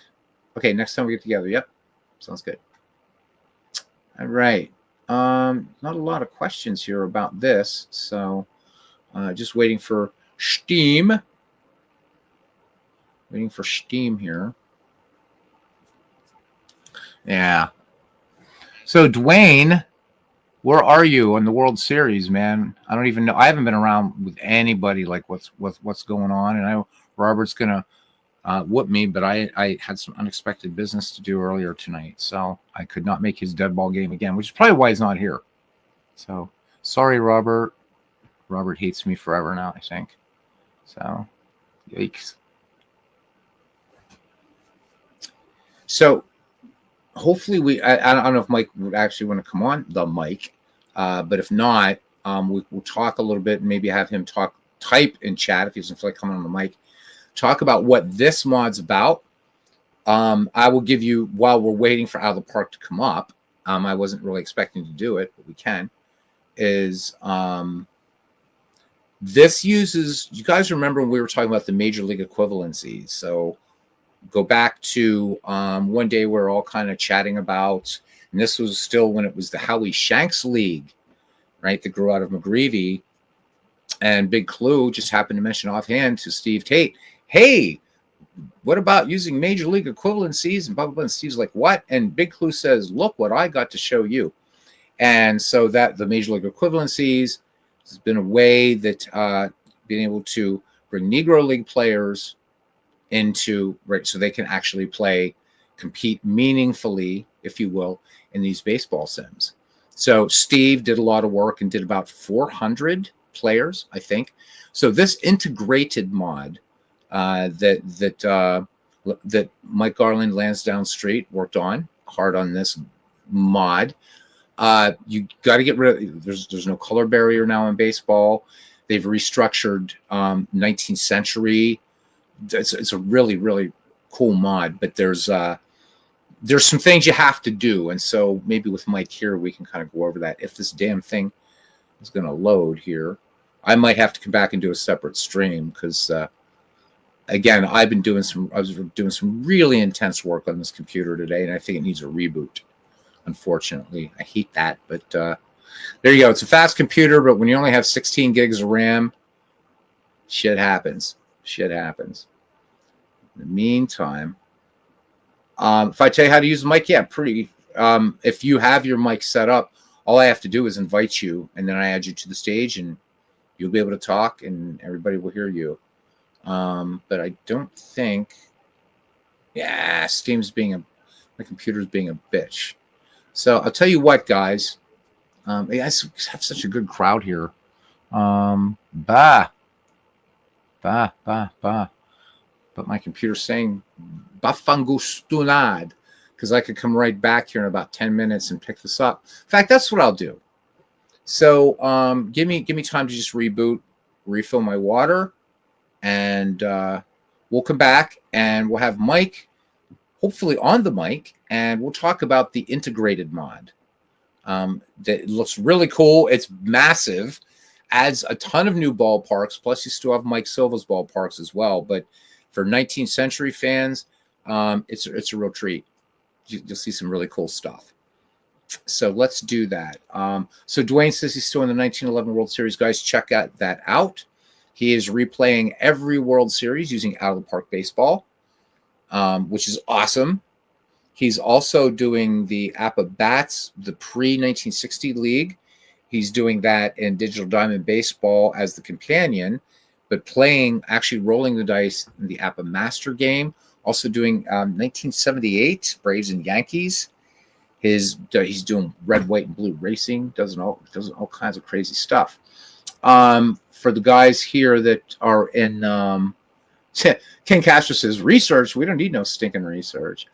For the guys in the Fields of Dreams League, it's really cool. I see you guys are in season 7. That's incredible. So, guys, you can check that out on Steve Tate's channel, Bernie Strom's channel, and MV. So 3 channels you should subscribe to. Oh, there's Steam coming up. This is probably going to run like shit, Mike, but we'll try it.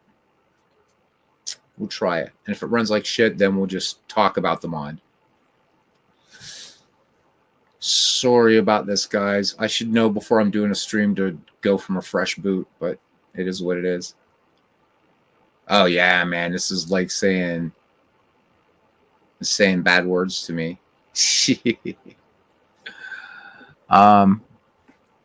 All right, there we go. And also, even though he's angry with me, do please subscribe to the RJO Network. There we go. The autumn sale's on now, guys. All right, I'm gonna let me see. I gotta stop the screen share for a minute so I can redo this to add in sound. Because without that, what's the point in doing this? Okay.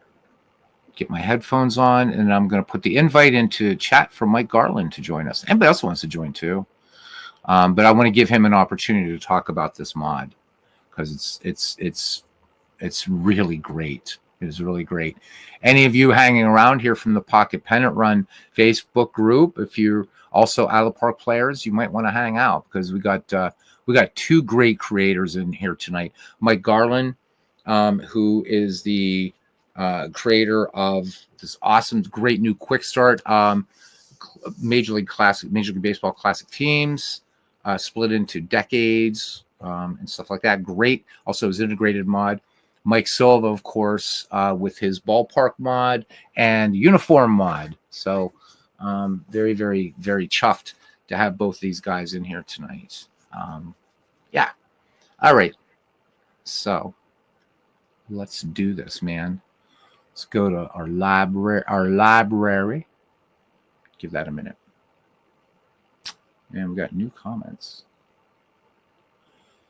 Oh, Lansdowne's going to try to come in too. Excellent. JT Dutch is here. Oh, I know you're not, but I think Robert is. That Robert, because I couldn't make his game. I ended up having to do, when I got to do business, I got to do the business, and that was some magic business I had to take. So watch this. Lansdowne, thank you very much for all the work you do, making everybody's enjoyment of Out of the Park baseball that much better. I mean, it's king as far as I'm concerned. All right. I don't know if we're going to get to play a game here because this is going to run like shit, but here we go. Note to self, restart computer next time. I was working with Blender and a lot of other pretty intense applications today, and this poor little laptop, it has a GTX 1660 Ti, and this laptop is 4 years old now, so it's kind of ready for it's ready for a trade in. It's got I worked this thing so hard. I gave him quite a platform last night. He's having. I mean, I know, man. I just couldn't. There's no way I could make it tonight. I wish. I wanted to, but all right. So let's go ahead and do this because it's going to take a little bit. So we heard the news last night. Marcus Heinsohn is retiring. So I think he's leaving the game in good hands. Also, Sportsman Z, JT had reminded me last night. So guys, if we can, let's try to come together here as a community and support Sportsman Z. He's dealing with some serious stuff that I'm sure many of you know. Let's see what we can all do to chip in, okay? Yeah, life gets in the way of fun times. Yeah, life is what happens when you're busy making other plans, sang John Lennon, right? Yeah.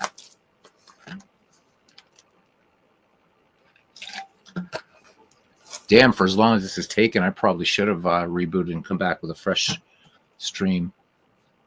Maybe tell some jokes here or something. I don't know.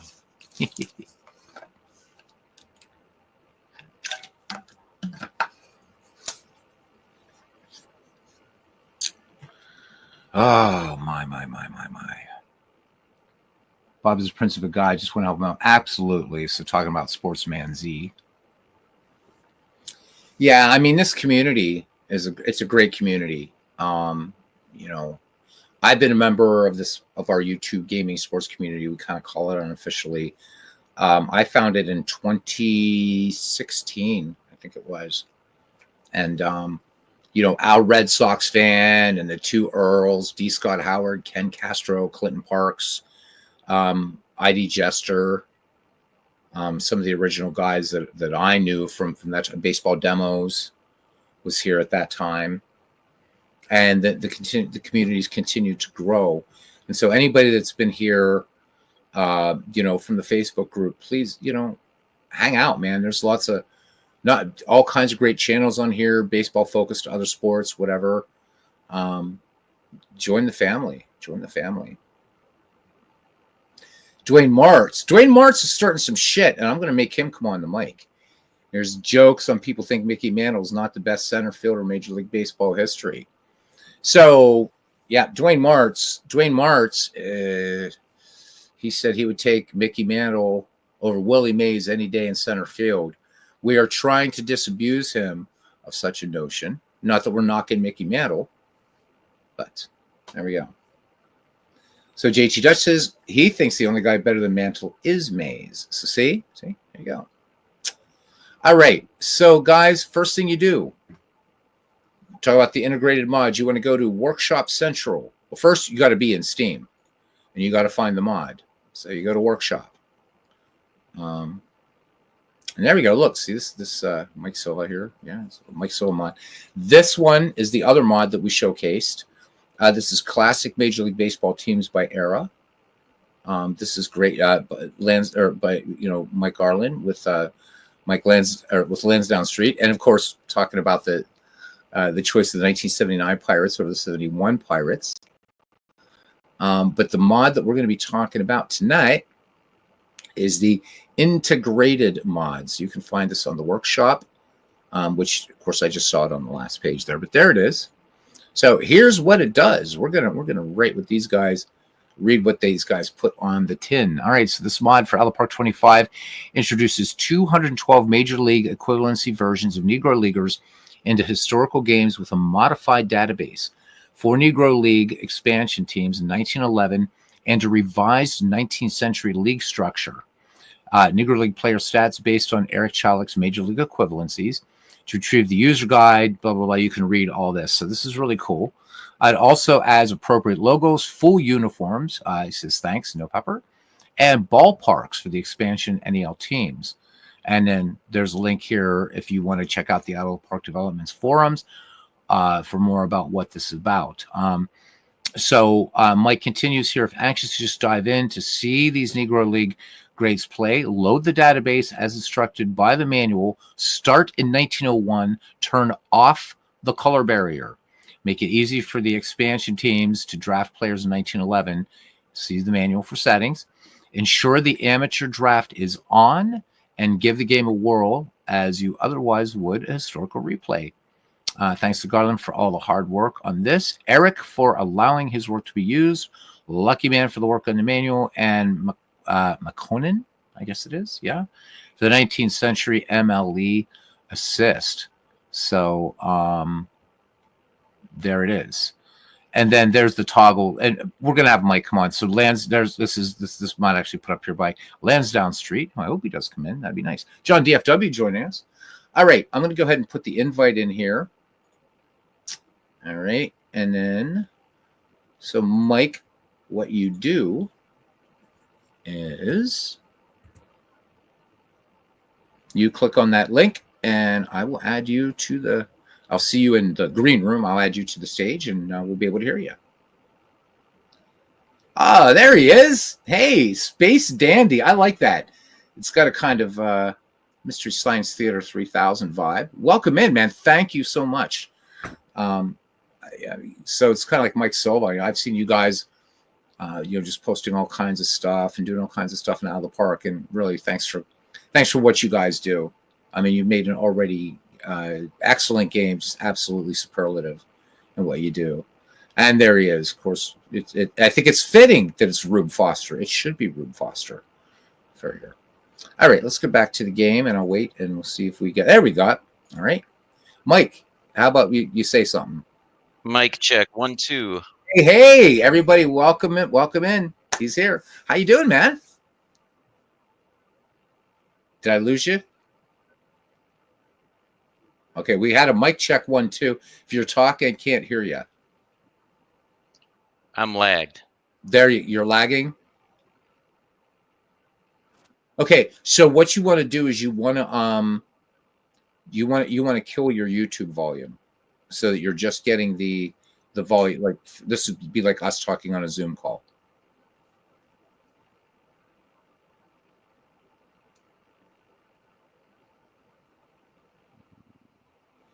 We're waiting for him to do that. John DFW here saying sad to hear that Marcus is moving on. Hope Out of the Park continues to evolve. I think it will. I think that he's. I can't. I mean, I don't know these guys. The developers, Matt Arnold, any of these guys, but I can't imagine, that they're gonna let something like this just languish. I mean, all the things they had to do, and to land something like the Major League Baseball license. I mean, pretty sure it's going to be in good hands. Mike, are you with us in real time yet, or no?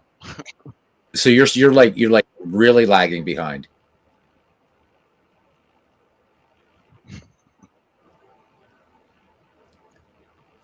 Yeah, it's like 10 seconds. Damn. So, all right. Well, we're gonna try. We'll try to coordinate. I've never had this happen with anybody before. This is different. This is weird. I don't know if there's anything else I can do here. Nope. All I can do is just, can I edit your mic settings? Probably not. Yeah, I can. So echo cancellation. No, because you're coming through clear when I hear you.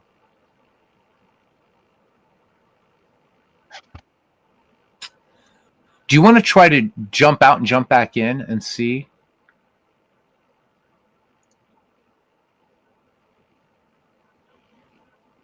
Yeah, we can try it. All right. Yeah, we could use Discord chat. So we got a devices not connected type thing here. So you need to connect mic cam before you can add them to the stream. Yeah, could you, Sean? Would you mind, man? I think it'd be great. Because let's see, if you're getting a lag, then it might be on my end. Because I've never had this happen before.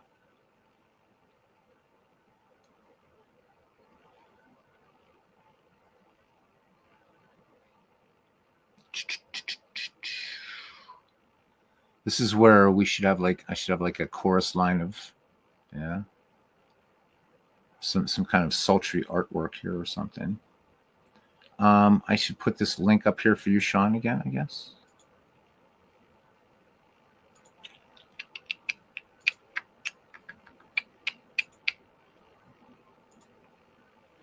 Okay. All right, Mike. Sounds good. Okay, there's the link again. Somebody wants to yeah, and if not, we'll try the Discord. All right, let me see. All right, you with us?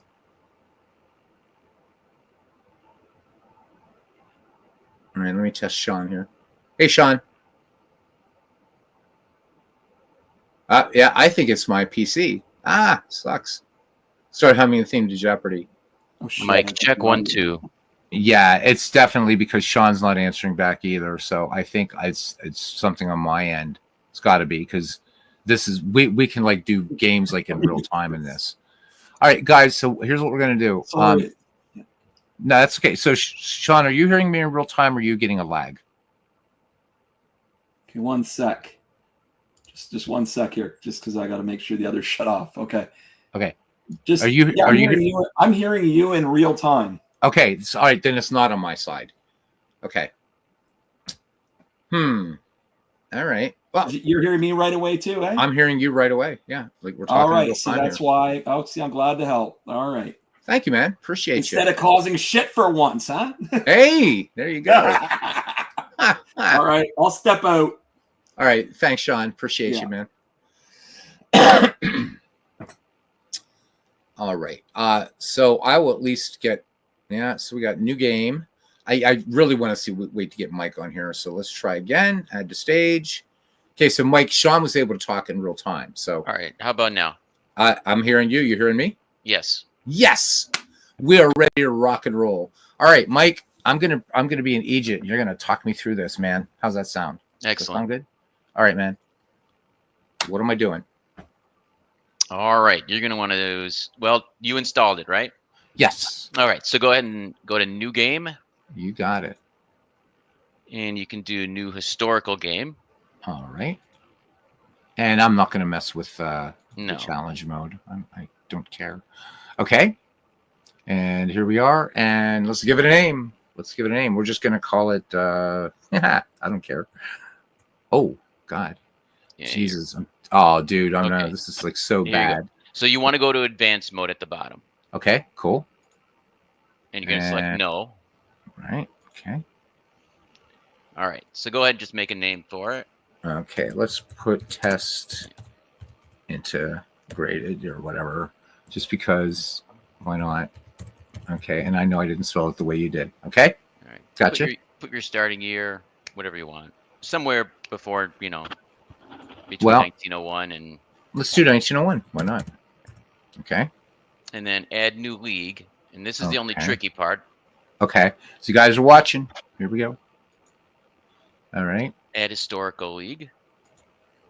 And now, right now, it's pointing to your default out of the park stats database. Correct. So you're going to want to press the up button. Gotcha. And now you're going to scroll down. Okay. Yeah, you don't want that database. It's going to Right. be, where is it? Maybe scroll up a little bit. Sure. Oh, Oh my God. I'm telling you, man, I should have rebooted. This is ridiculous. This thing has been on since like 7 o'clock this morning, like doing animations and insane shit. Yeah. So I didn't restart it, didn't let it anyhow. So there we go. So it should say like stats NEL. It's I think we passed it. There it is. Yeah. Stats NEO mod. Right. Okay. And I'm then select that historical database ODB. okay. And confirm. Right. Yep. Let's confirm this bad boy. All right. Now we're So now your starting year is not what you picked on the other screen. So fix that. right. Yeah. Okay. And And now here- we do want to import complete history. Completely up to you. Yeah, let's do it. Okay. Well, we're not going to have real lefty righty splits then, but we'll. So that again, that doesn't matter either. Well, or does it in this? For the Negro League players, no, but for the rest of the players, Oh, we got Lansdowne coming on too. for the Hey rest- there. Greetings. All right, you're hearing me in real time as well. Yep. Okay, if you mute YouTube, you won't get feedback like on your because it'll drive you nuts, man. Then you have to hear me twice, which would suck for you. Welcome in. So guys, now we have like 3 big out of the park celebs here. All right, where are we going next now, Mike? All right. So if you want to do the adjust weekend settings, I put a pretty high number on this because I use like 5 years. I don't know if you like 3 year recalc or 5 year recalc. fielding ratings, I leave at 3-year. That's great. Stamina for pitchers, 3-year. But Okay. then when you get down to that adjust hitters option, Right. I don't know. We'll set it up for. Well, I think it's defaulted to set up as 3 years. So I would say at least put those triple what they are now. So 600 here and 150 here. Yeah. Yeah, at least. Okay. Yeah. Cool. And then for that one, I would go. Yeah, go at least 75. Okay. Same thing for down here, 30. Yeah, that's fine. Okay. All right. All right. We go ahead and import then. Great. Yeah. All right. Let's do this. So I think it's awesome that you know with the Negro League thing, because we were really excited again about that with Steve Tate carding about 400 of those guys in action PC baseball. And I do know that the Negro Leagues are in here, like in the default game, but they're not right without these equivalencies. I mean, to try to, you know, bring these players in, they're going to get slaughtered, right? You know, in a lot of cases. So I think the original work of these equivalencies, I hope that more baseball sims, right? I mean, the work you guys did on this, it's going to take a little while, I guess. Again, apologies, guys. Yeah, this is great. It's great. You know, so now, you know, we can have fun with things like let's have Turkey Stearns pitching to Lou Gehrig, you know, kind of fun stuff. So let me ask both you guys, like, how long could you talk a little bit while this damn thing is chugging away? Like some of the things that you had to do to make this possible. Where did the idea come from? Whatever you guys want to take it, it'd be great. Appreciate it. So we were looking at this project like a couple of years ago, and Okay. Basically when he got to Out of the Park 25, the game had improved so much that we wanted to revisit it. And basically, I don't know who it was discovered this Major League equivalency work that this guy Eric Chilek was doing, and he put like just a ton of work into, you know, trying to evaluate those Negro Leagues, you know, how they would rate against the Major League level and things like that. And then using the small samples of data that actually exist for the Negro League stats. I had gone back and forth with him on some emails, and he discussed his process with me, and it's actually like pretty brilliant. He's using standard deviations to kind of work out, you know, where these players would fall in their league, and then kind of translating that league in terms of like a Major League equivalency. So for instance, if Major League is like say a 1, maybe the Negro Leagues were like a 0.9, and then so forth. Okay. And different years, and there are more than one Negro League, so you know he was kind of like rating all of those against the Major League standard. Right. So then that would allow him to take these samples of stats and then basically find kind of like a z-score in statistics, and then translate it over to where that would land in the Major League season of that same year. So it would be like, you know, 1925, you know, Negro Leagues translated to 1925, you know, National League. Right. So you mentioned in our exchanges a little bit, or I think it was actually in a chat. There's a little bit of sort of voodoo you guys had to do to for Out of the Park itself for this to work properly. Could you talk about that a little bit? Yeah. So we had to reformat all of his work into the format that the game needs, and then kind of had to fill in some gaps in some of the stats, getting things in there like caught stealing and maybe like sacrifice hits and some other things, and then the pitching as well. So the pitching is a little more complicated, but I kind of had to build like a special calculator to get that to work a little bit. And then also the fielding, because we didn't really have fielding stats for these players. So there's a bunch of fielding data on seam heads. And great resource, by the way. Yeah. And then the seam head stuff is the fielding ratings, or the fielding data on there is kind of curated by Michael Humphreys. I don't know if you know that name. He wrote a book called wizardry, all about fielding, historical fielding. And so I was able to kind of like take that data on there and kind of walk it backwards, and say, Wow. okay, if he's saying this player had 10 defensive runs saved in center field, kind of walk that backwards and say, okay, well, how many plays is that, and then how many plays did the player actually make, and kind of come up with a fielding rating for them. So in terms of time, Mike, what was the like? I'm interested because I know that it took Steve a long time to do what he was doing. I mean, this is for everybody listening and catching later. This is not some little just minor thing. This is a lot of work. So even doing the 212 players that you guys did.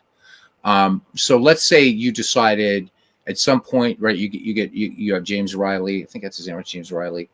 The Negro League Encyclopedia, and you say, okay, we're getting everybody, we're pulling everybody in. Could you talk a little bit about that kind of time frame? Like, what would it take? And I know that it's not something you're going to do in a month, or if ever. But I'm guessing the 212 you picked, probably the usual suspects. In other words, the best of the best: Oscar Charleston, Cool Papa Bell, Judy Johnson, right? So, we got definitely all the Hall of Famers in there. And right. Then sort of like, the more notable players. Right. And part of it was striking a balance and not not putting everybody in, because then you just have so many players in the league that there's not enough teams for them to actually play on. So you just have either some of those Negro League players are just ending up on the bench, right, or they're pulling starting jobs away from other players that maybe you expect to see playing.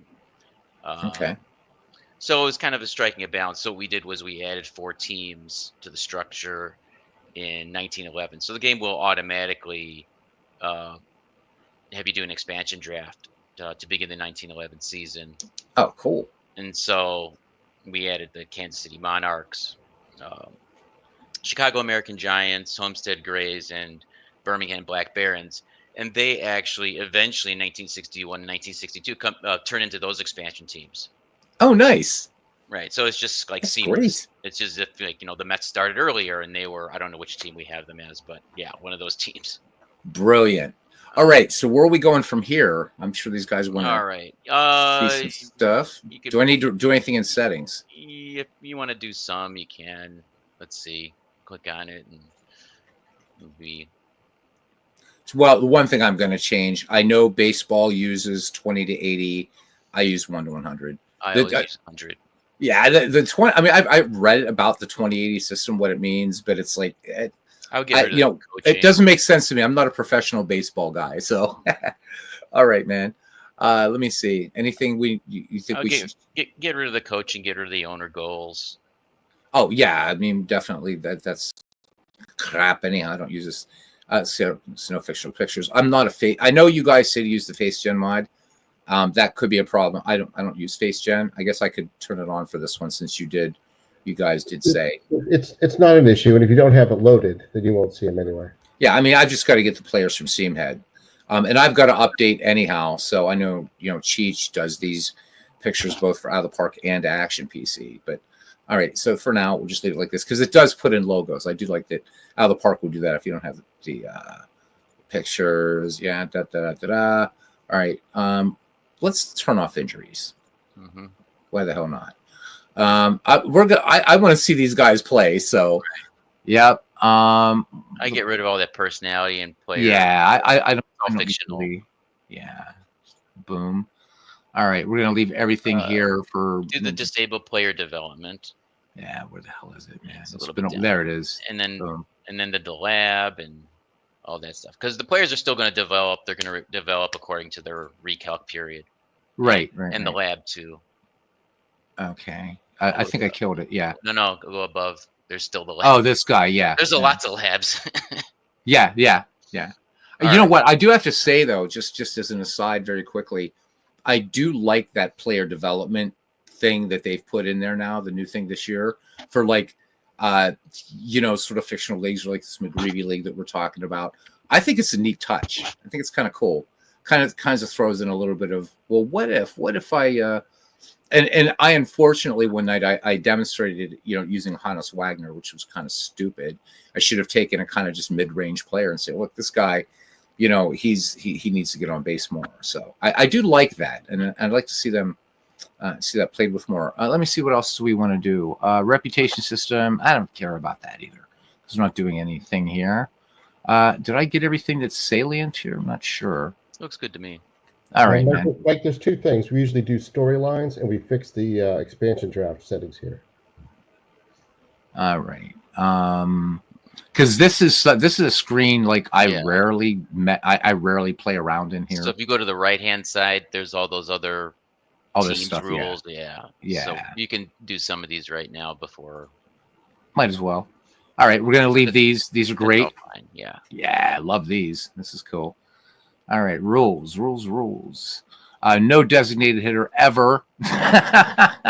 Sorry, folks. Oh yeah. So we have to disable this color barrier. Yeah, you want to turn that off. That's got to go away. Because I remember somebody asking on the forums, and you said, "I know you gotta turn up. You gotta get rid of the color otherwise barrier." the players go inactive or something. Right. Don't want that. Let me see. I don't want to enable trading. I want to try to keep this as pristine as possible. See how it works out. All right. I think we're good here. I don't even look at this. I don't care about financials. Allow rainouts, blah, blah, blah. This is fine. Yeah, this is cool. Players. Actually, go back to rules for a second. Do you want to go back to rules? Sure. Yeah. Let's go. Use predefined draft value for AI under the draft settings. Okay, where the hell am I? I'm on this side. A little bit down. Oh, there we go. Down here, draft settings. Okay, use predefined. So we updated this mod a couple of weeks ago, and all of the players in every draft class now have a WAR ranking from like what's on Baseball Reference. Oh wow! So the computer now is going to draft, do like a perfect draft basically. That is cool. Yeah. Wow. In terms all right, so we're going to leave everything on here then. Yeah. Okay. I would cool. turn off financials. Yeah, I thought I did turn. Maybe you did. Well, yeah. Maybe. Somewhere. Because I thought I turned them off in a different screen because I don't mess with that. I don't care about financials. It's here. It's sort of in the middle. Yeah. Yeah. I don't. I never play this as a GM. All right. I know a lot of people do, but I like to actually play baseball. I would get rid of the rainouts and spring training. Yeah, exactly. Rainouts I don't mind, but spring training, yeah, nice. Okay, let me see. No, we're not gonna disable playoffs, break ties with tiebreaker games. Yeah, we're gonna leave that checked because that was the thing they did way back in the day. Yeah. Ask the ghost of Fred Merkel. Okay, this is good. You know what? I'm gonna do one thing. Damn it! This is my league now. So, at least on this computer. And purists, and even though I am a purist, this should be renamed the Walter Johnson Award. Sorry, but I'll take Johnson over Cy Young any day. Anyhow, let me go ahead and hit enter there. All right. Anything else? Because I think we want to jump in. We want to look at because the ballparks and all that stuff too. Let's check the historical settings there. Okay. So protected players per team. When we get to like 1910 and after the season's over, we're gonna let's do 12 protected. 12. Okay. Yeah. And then don't do any auto protect or limit picks because you end up with sometimes you can end up with the expansion teams just not having enough. Okay. Players. Yeah. I would do retired players according to history. Okay. That one's really important. And how about players missing seasons according to history? No, it's fine. Leave that one alone? Leave that one alone, yeah. Okay, cool. And then I don't think there's anything below, but you can scroll down if you want. Yeah. This is fine. All right, cool. Stats and AI, anything we really we're gonna leave this very high detail. Should be. Mm-hmm. Good. Again, this is all going to be strategy. So very rarely, yeah, for 1901 especially, right? I mean, moving forward, things evolve. I think this is looking good. I want to jump in, man. I want to jump in now. All right. So I think we are ready to go. I think. Is there anything else I need to do here, or can we just bang? No, we don't want to bang up. We don't want to do here. I think it's good enough. So we're ready to go. Anything I get to check out here? Nope. No. So just create game, and we should be ready to rock, right? Start game. Yeah. We'll check a couple things after you start, but okay. Not everything. Oh, he says 50 expansion draft settings. Did we do that? Yeah, we just did it. Okay, cool. But we're gonna check to make sure it's stuck. Okay, let's do this. All right. So chat, pick a team. Pick a team. Because if not, I'm just gonna pick the Pittsburgh Pirates. Obviously, because I'm predictable that way. All right. Nobody's saying anything. Nobody's typing anything. Who's your team, Mike? Who's your team? Cubs. The Cubbies. All right. So where are those? There we go. The Chicago Orphans. There we go. And we're going to leave you as my name. And you have to be Irish, of course, and born on St. Patrick's Day. You do. All right. So 1901. So I'm born like sometime like we're like 18. Let's say 1862. There we go. Right before the Battle of Antietam or something. I don't know. And yeah, I cheat. I play in commissioner mode, and I don't like to be fired. All right, here we go. And now we're initializing. I don't know. I mean, what else? I mean, are you guys hoping to continue development on this? Do you feel it's done? I mean, everything I've read about it, it seems amazing, and something that's much needed. So let me. Okay, here's a question. Has there been any thought? I know that people had asked Marcus a number of times throughout the years, about making these other leagues, major leagues, because they were, so Negro Leagues, Federal League, whatever. But the game engine is written that there's a National League and an American League, right? I mean, that's the way he said for us to do that. I think this was after Major League Baseball had officially recognized, after all these years, the Negro National League and American League and all that as actual major leagues. They said they would have to recode the entire game. Are there mods, or could you see a mod at some point where there would be a way to, I don't know, through database or whatever? I'm kind of an idiot on these things. I'm more of an artsy type person, where you could play, I want to play the Federal League as a major league or whatever, or are we still going to, you think we're always going to have to do it as select them as a minor league? I guess is what I'm trying to ask here. Because you guys are taking these players that weren't in the major leagues, and now you've put them in here. Right. Which is great. So I think, a big issue is that the state of the statistics of the Negro Leagues is kind of woefully incomplete, even though they keep, trying to find more and more. It's still very scarce.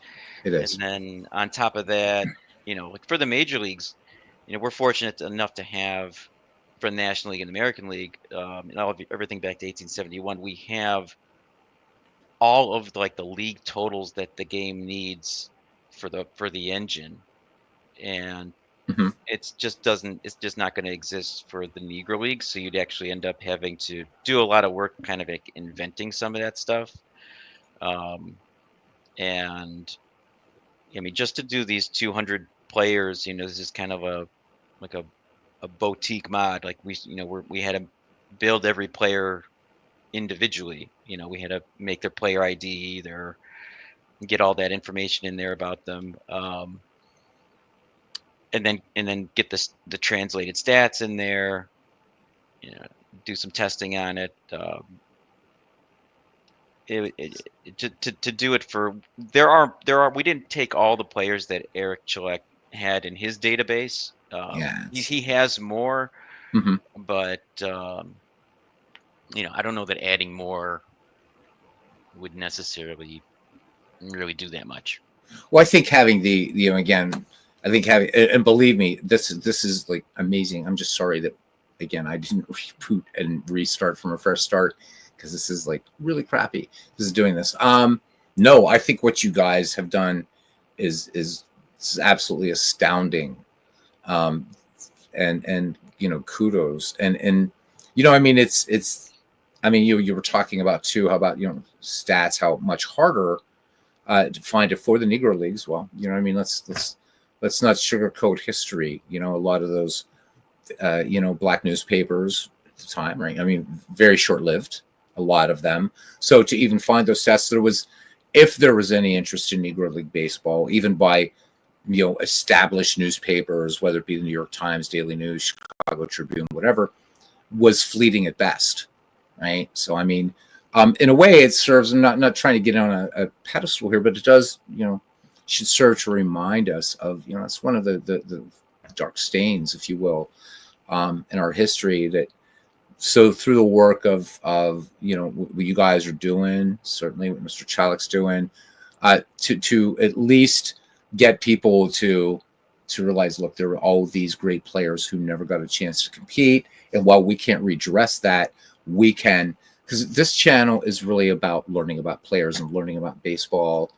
It's not about, I don't know, it's not a sports channel, I guess, in that way, but it's a celebration of baseball. And so I want to thank you and Lansdowne Street, and as I always thank Mike Sola, for making that, bringing the community something that's going to give them, more. And it's going to be fun to see Josh Gibson wherever. So what else are we looking for? I mean, we can certainly do a game, I suppose, or start a game. I think it's going to run like crap, but so now at this point, so the Negro Leaguers are not going to be in here till 1911, is what you're saying? No, they're already. Oh, they're here? Oh, well, yeah, they're there. So our first Negro Leaguer that comes in is Bud Fowler in. Oh, as he should, yeah. Yeah, 1877. Okay, so they're here already. Nice. So there's a few in the 19th century. Grant Johnson's probably in there right now. If you type in the search bar for Grant Johnson, he should Let's be. try it. Hey, Mike, just probably in the free agents. Yeah, he's in the free agents. That's right. He's in the free agents. Right? Okay, Fleet Yeah. Walker. Hopefully, we have in here. Let's try Walker. Maybe. No. Okay. No. Okay. So Johnson. Yeah, he's going to be a free agent. That's right. Let's just do Johnson and see what we got here. There he is. Yeah. Grant Johnson. No team. There he is. Since we're starting in 1901, he's just going to be in the free agent group. So let's take a look at his. You could probably sign him to the Pirates. Well, in 1901, the Cubs. We're using the Cubs. No, let's cut. Yeah, the Pirates don't need a lot of help in 1901. Oh, look at that! Look at that! Nice.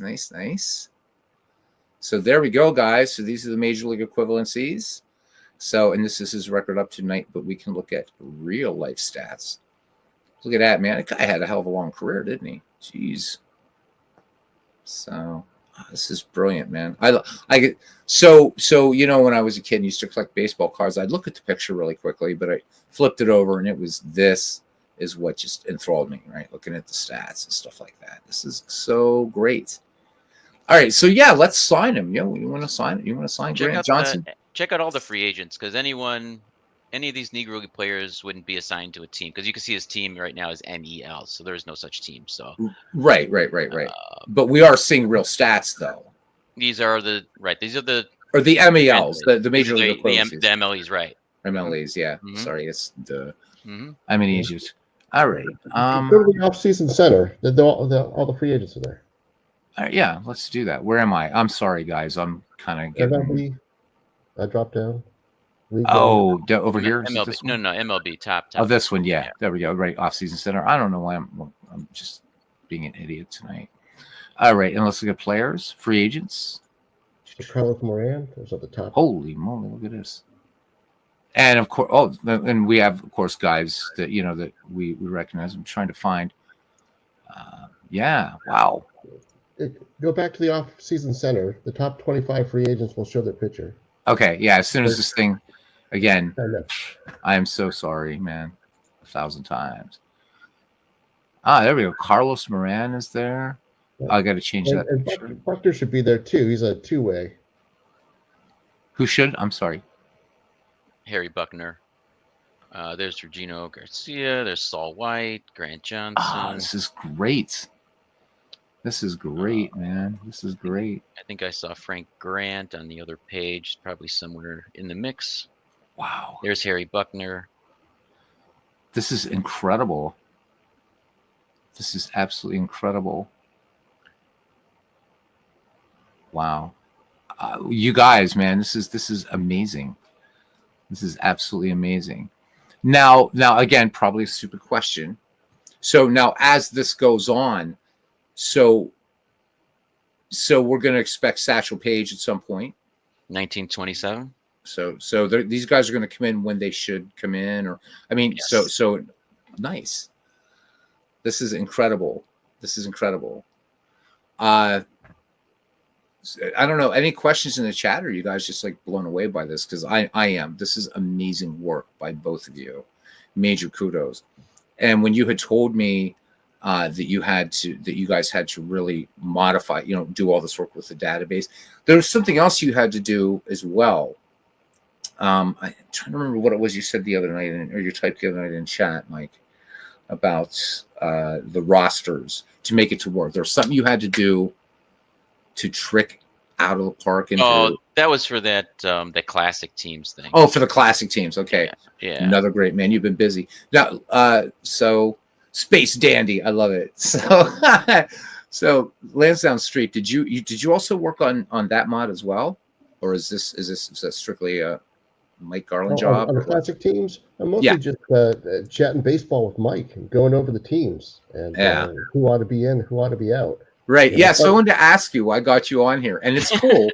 but like I'm looking, man, I'm like, I would have chosen the 1971 Pirates. So what made you choose the 79 Pirates? Yeah. So the questions that came up were, how close was it to the 60s team? Right. Because you don't want a high 60s, you don't want a low 70s together. True. And part of it is a generational thing. So I lived outside of Boston for 1 year, and it was 1979 in Pittsburgh. Right. I wanted to see Dave Parker. I wanted to see Omar Moreno and Willie Stargell, and I wanted that team. It was so electrified. Right. My youth. Yeah, I think it was a tip to me that Mike accommodated. I think it's great. As a Pirate fan, I'm happy they're there.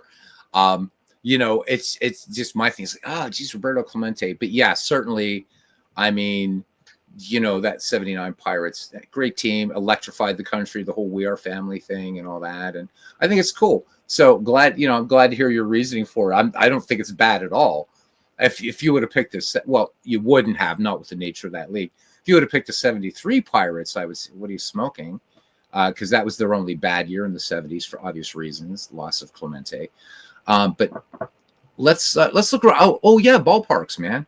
Yeah, I probably should have done we should have probably started in the 19th century to look at some of the old ballpark. 1901 though, they should still be around. Yeah, so let's do that. We're going to be looking at West Side grounds here, but let's just have a look at a couple of ballparks for a moment, or at least this should be West Side grounds.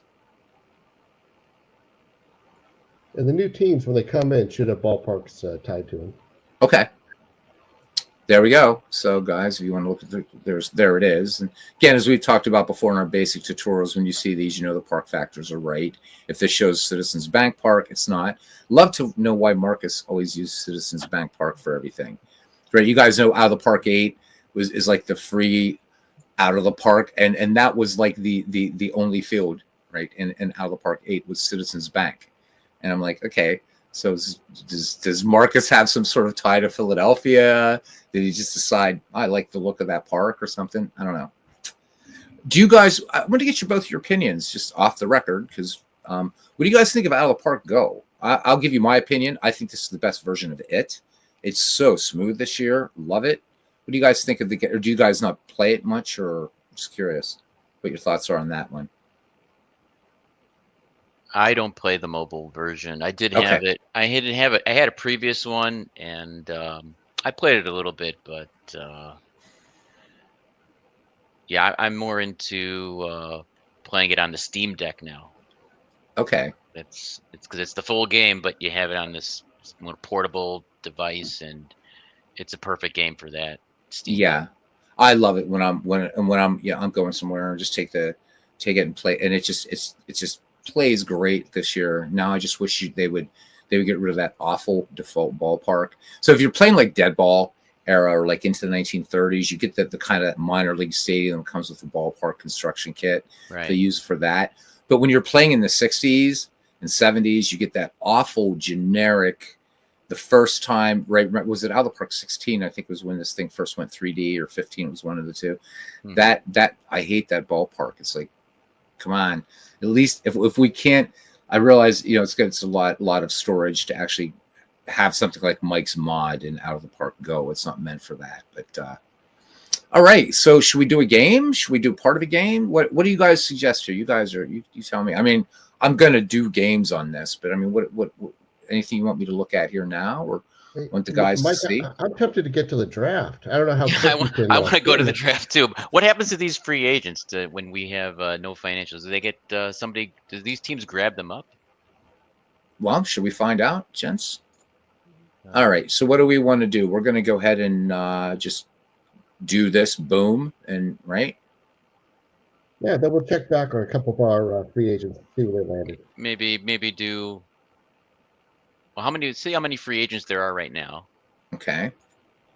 and then I don't know, maybe you simulate like a month and see if they're still there. Like, just click on So- free agent. Right, free agents. Yeah, let's see what we And got. then we got a 38. Yeah. Okay. Should we do a month? Do a month, and then All right. So let's do next month. let's see if we still have 38. I don't know.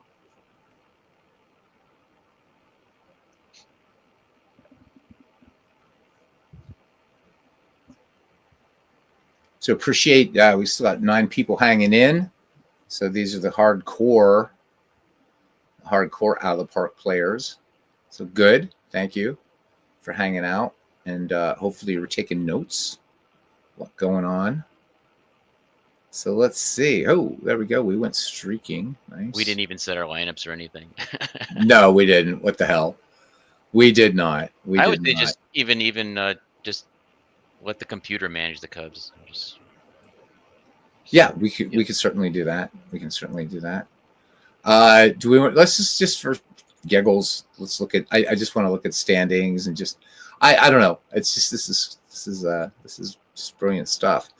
So, oh my God, my Pirates! What the hell? They're 6-5. They were like a juggernaut in 1901. Well, that's right. Still early in the season. Giants are where they should be. Phillies are where they should be. So St. Louis overperforming right now. St. Louis didn't have a good team in the entire dead ball era. I don't know if you guys knew that or if you care. They rate their first World Series in 1926, and they go win their first World Series and they win, but they were not good in the dead ball era at all. So early season overperforming. All right, so where are we going next here? What do we want to do? We're just gonna check the free agents again just to see if Okay. still All right. there's still 38 there, or Yeah, I mean, I appreciate you running the kind of driving right now here. Where's the actions? And then here we are. okay 18. and So now there's 18 left. right run another month. No, it's fine. So just click that overall. I just want to see who's the top players, the stars. Oh, here, yeah, for overall, yep. For overall, let's just see. So Okay. Bonner, Donahue, and Flood. So everybody who was important got signed. Right. Yeah, I can see that now. So, And let's hope the Cardinals got some. are you a Maybe. Cardinals fan? No, but hearing how terrible they are. Yeah, they never had a good team in the dead ball era. So when we just finished a Mac McGraw league a thing, and so Bernie, who's a member of our community, he had to pick 8 American League teams in the dead ball era, and I picked 8 National League teams. And so I wanted to represent every franchise, but their best. But the Cardinals were just awful in the dead ball era. And then all of a sudden, 1926, boom. So Sean here says he might be out of the park right now and delete Pocket Pennant Run as is being complete and utter. Really? Pocket Pennant Run's being weird? I wonder why. Shouldn't. All right. Let's go ahead and just play a little bit more. I mean, usually when I play games, I'm actually playing out the games. But nice thing about this is I can always restart this. So Let's take this to. Do you guys want to go to roster expansion? Yeah. You can just go the whole season. All right, let's do this. So playoffs end. You may have to turn on Do Not Disturb, otherwise you'll get a lot of stops. Oh yeah. Oh, that's right. Oh shit. And where do I want to turn that on? Is that going to be up here? Just click on McGregor. Manager's office. McGregor. There we Manager go. Options or office. Is it options or office? Yeah. Here it is. And then Left all side. those bottom Left left, side middle. all the exit autoplays on the bottom left. Oh yeah, right. There we go. Bang, bang, bang, bang. There we go. We should be good now. All right. Do not disturb, eh? All right. Let's go till the playoffs end.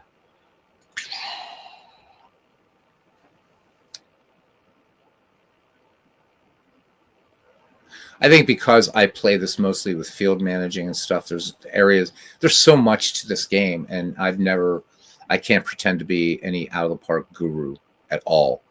I'm still learning stuff about this game. I know that Mike Silva, who's been a long time, he said that he's still learning some stuff. There we go. Now the Pirates are doing what they're supposed. Look at the Cardinals, though. That's incredible. Like I said, if they were smart, they took up some of that talent that was sitting there. Absolutely, right? And the Bucks lose. There was no World Series that year, but so Boston beats them in 1903, the first World Series, and they beat them in this one 3-2. Just can't catch a break, except on Dwayne Martz's channel. This is pretty incredible. So, guys, I hope that I know some of you are joining late. I hope that you were taking notes. And hopefully you will subscribe to this mod. So the one thing we haven't talked about is what you guys did with the 19th century. Either of you or both want to talk about that, because we have some 19th century baseball fans here as well. Yeah. Mike, that's your baby. Yeah. So the 19th century just historically is kind of messed with, the teams. Basically, they're expanding, they're folding. The number of teams in the league is changing every year. There's no link from season to season between so many teams that were there historically. Right. And, Out of the Park had, put their own version of the 19th century in. And it's not really a good way to, I think, play the 19th century, because I still think they have too many teams in some seasons, and then all of a sudden you're out of players, or teams don't have pitchers, and they're going 10 and 90, So what I did was restructure it, and I kind of looked at I set it up so that 1871 1875 has 4 teams. Okay. And I brought in another 4 teams in 1876 to expand to 8. Bringing in another 4 teams in 1882 to expand to 12. Okay. And then finally in 1892, to the 16 teams that are there in 1901. So doing it this way, all those teams are linked, so that no team contracts. So in other words, too, you were able to avoid the National League bloat of 1899, right? Because that was bad. Everybody talks about, the 1899 Cleveland Spiders. It's like, well, actually, they were a very good team through the 1890s until just trying to stay alive in a huge, right? Because by that time, the American Association had folded, and so it was National League was the only game in town, and they pretty much got raided just to stay alive. So you were able, so you're sort of bringing it more in incrementally, right? Yeah, it's just the structure of the league. And, okay. And I went back and, kind of linked up, and I looked at the historical. So you're still getting historical team names. So like the Dodgers, I have them linked to the Brooklyn Atlantics from 1871. Okay. And the other teams too, they're all, you still get team names that make sense. Right. So you're a fan of that. I mean, Ken Castro on here who's our big 19th century guy. I'm more dead ball. I love 19th century baseball. A lot to learn about. So you're So this is an area that you're also very into yourself. 19th century, you like that era as well? I always start in 1871 when I play Out of the Park. That answers my question. That answers my question. But it brings up another, because I've never, when we start this McGreevy League, this can be the first time I'm ever going to be messing around with 1871 at all. Read about it, whatever. I've said that one of the strengths of Out of the Park baseball that most people will never realize, and so now I've got to move forward to the dead ball era. This game, without doing anything, without changing anything, plays dead ball baseball better than any digital game I've seen. Right? I mean, it does. It's spooky. Everything I've read about dead ball baseball, and I mean tons. I've put years of study into. When I was an 8-year-old kid, I liked dead ball baseball. So, and I've been on this planet for enough decades, put it that way. So this game plays a great game of dead ball. It just watching the managers just playing that aggressive station to station baseball. It does it really, really well. How well does this game do pre-1893 baseball, in your honest opinion? Because there were so many rules changes, especially getting to the craziness of the 1880s. Ball and strike counts differently, and I know we have to make allowances, but how do you feel it does up until the advent of modern baseball, 1893, right, when everything's pretty much settled? Are you happy with the results you see in 1871, let's say? The 1871 to 1875 period does put a strain on the engine, Mm-hmm. because in that period, a couple things are happening. The fielding percentage is really, really low, and actually, Right. Out of the Park does a pretty good job getting that fielding percentage, in a pretty good area. Right. But what's actually happening in that period is you're getting like 10 runs a game, and Oh, yeah. in the league is batting like 250, because they're just it's probably so many ground ball to third, and the third baseman throws it 200 feet past the first baseman, and that guy circles Right. the base. Like you just cannot replicate that in Out of the Park. There's just too much wildness going on in the area. So the scoring, I'm looking at a game right now. And scoring is like 5 runs a game in 1871, not 10. So, but after you get past, really once you're into like 1876, it's really good. Right. So with the National League, then it starts to okay. Yeah, once you hit 1892, it's like rock solid, perfect. Oh yeah, because then you're seeing, I mean, pretty much that again. That is the kind of, I guess the sort of that's the date that many put with the introduction of the foul strike rule and settling all that down. But because I mean, looking at those, you had tiny rosters. Obviously, I was messing about one day in baseball for Windows. Maybe I want to try McGreevy in that game, just something to go away from action PC baseball, just to give it a break. And, it reminded me, looking at the rosters for 1871, just how, right, one pitcher, things like that. It's like, so within it. But the problem, I think, running into McGreevy is going to be how those players from the 18th, especially from the National Association, how they're going to even do in that league. It's going to be interesting to see. I think it's going to be crazy. So, yeah. But in terms of all like the rate stats, like even all the years Out of the Park does well. I'm looking at a game right now. 1872, I have the league batting average was in my game 283, and the report is saying that it was minus 0.7% from perfectly accurate. So it's within 1%. So I'm just gonna take a quick look here. 1872, the National Association, they batted 285. Wow. And Out of the Park generated 283. You got to remember that's only like a 40 game season or something like that. So right. But I mean, I've gotten this thing. I don't know whether you guys have run into this at all. We've talked about this. This is probably the most polarizing game in terms of digital baseball games. People either love this game or they hate it. I've never met anybody. It's kind of like Fleetwood Mac, right? I've never met anybody that hates Fleetwood Mac, but I've met people here. Right, they either hate it they hate Outlet Park baseball, they want nothing to do with it, or they love it to death. There's no middle ground in this game. It's very polarizing. I've had people make a lot of false claims, including another game developer. I'm sure you know who I'm talking about. Going and making all these things about, it's not accurate, it's not this. And there's a function on here, as you already mentioned, that will show you how accurate your replay is. This thing is really accurate. It's good, and it just keeps getting better and better. And I wonder, I want to get your opinion. Some of us have sort of come to maybe we have a sort of a hypothesis that a lot of people who hate the game and feel it's not good for a single season replay or whatever is because of the fancy graphics or something. And I don't know. I mean, I think it's a hell of an engine, and I've been playing this thing since 1999, and every year it's better and better. And I'm always happy with the outcome of what I see.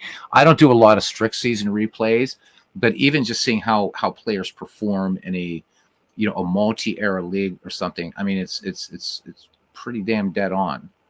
But have you run into that, or is this just maybe the small community, the polarization of this game? I think something like that is just something that some people say, and it keeps getting repeated and repeated and repeated until becomes an urban legend type thing, right? Yeah. So there's the single season replays are awesome in Out of the Park. I think what people need to do is take the time when setting up the game. And right. There are so many options, because you might say, "Oh, my league didn't kind of turn out, the way I thought it would," or my Pittsburgh team in 1992 didn't win the division. But what options did you have on? Did you have your injuries set to high? Did you have a development lab on? Did you have coaching on? Did you have some bad personalities on the team? There's all kinds of things that basically, if you want to get it down to like a strict replay, you have to take the time, the 5 minutes or whatever, to go through all of the options like we did when we set up this game, and put the things in there that are going to give you the best results for what you want. And I think too, right? You already mentioned this, and Lansdowne Street as well. There's this game is so powerful. There's so much going on, and as Steve Tate had once said, hey, with more power, there's going to be more moving parts. There's and again, this isn't just like boom boom, you're ready to rock. The replays I've done, again, I've been happy. I did when I was still back home in Europe. I did 1917, and I just, I would play some of the games. Again, you have to take the human factor into account too. So, but at the end of it, and I'm comparing it, I'm like, damn it. And then I started researching more, and that's when I found out about that function, and all of a sudden now you've got like ESPN and Major League Baseball, all these places now where Diamond Mind used to be the game, which is down here. Diamond Mind used to be the game that was kind of like considered most accurate, and it seems like more and more now people are turning to this bad boy, which makes me happy. Not knocking Diamond Mind, I think it's a good game, I really do. I know we can discuss. We had a little tiny kind of back and forth about Diamond Mind and some things like that. I still think it's a fine game. I still love to play it. I think it's got a great play-by-play. But this thing, if it keeps going, and hopefully whoever's going to be head of this thing now with Marcus leaving, that it's getting closer and closer to being that infinite baseball playground. And not just in terms of great looks, but, you already see some of the AI working in here, with the write-ups and stuff. I had one about it, a cat in a Miami Marlins game or something. But it's you guys, I don't know. When did you start playing this game? I don't know if did you start, what was your first Out of the Park game? What year? Do you remember? I remember playing 6. I think I had 5. Okay. So you're an old timer too with this game. Yeah. And, to be honest with you, man, this is, like I said last night, this is the game I always dreamed of and never thought would happen. And here it is. And it's, again, guys like you and Mike Silva, and everybody in the Out of the Park community, you've taken this amazing game. And let's face it, how many games out there digital games, I can't think of really any that would allow you to, like for the mod that you did, right? I mean, for either of these, like the other mod, yeah, okay, the classic baseball teams, there is something similar in Action PC. There are some things in baseball for Windows, but this mod here, I don't really see how you could do this as easily. And again, because this has career play, right? Action PC doesn't. It's single season.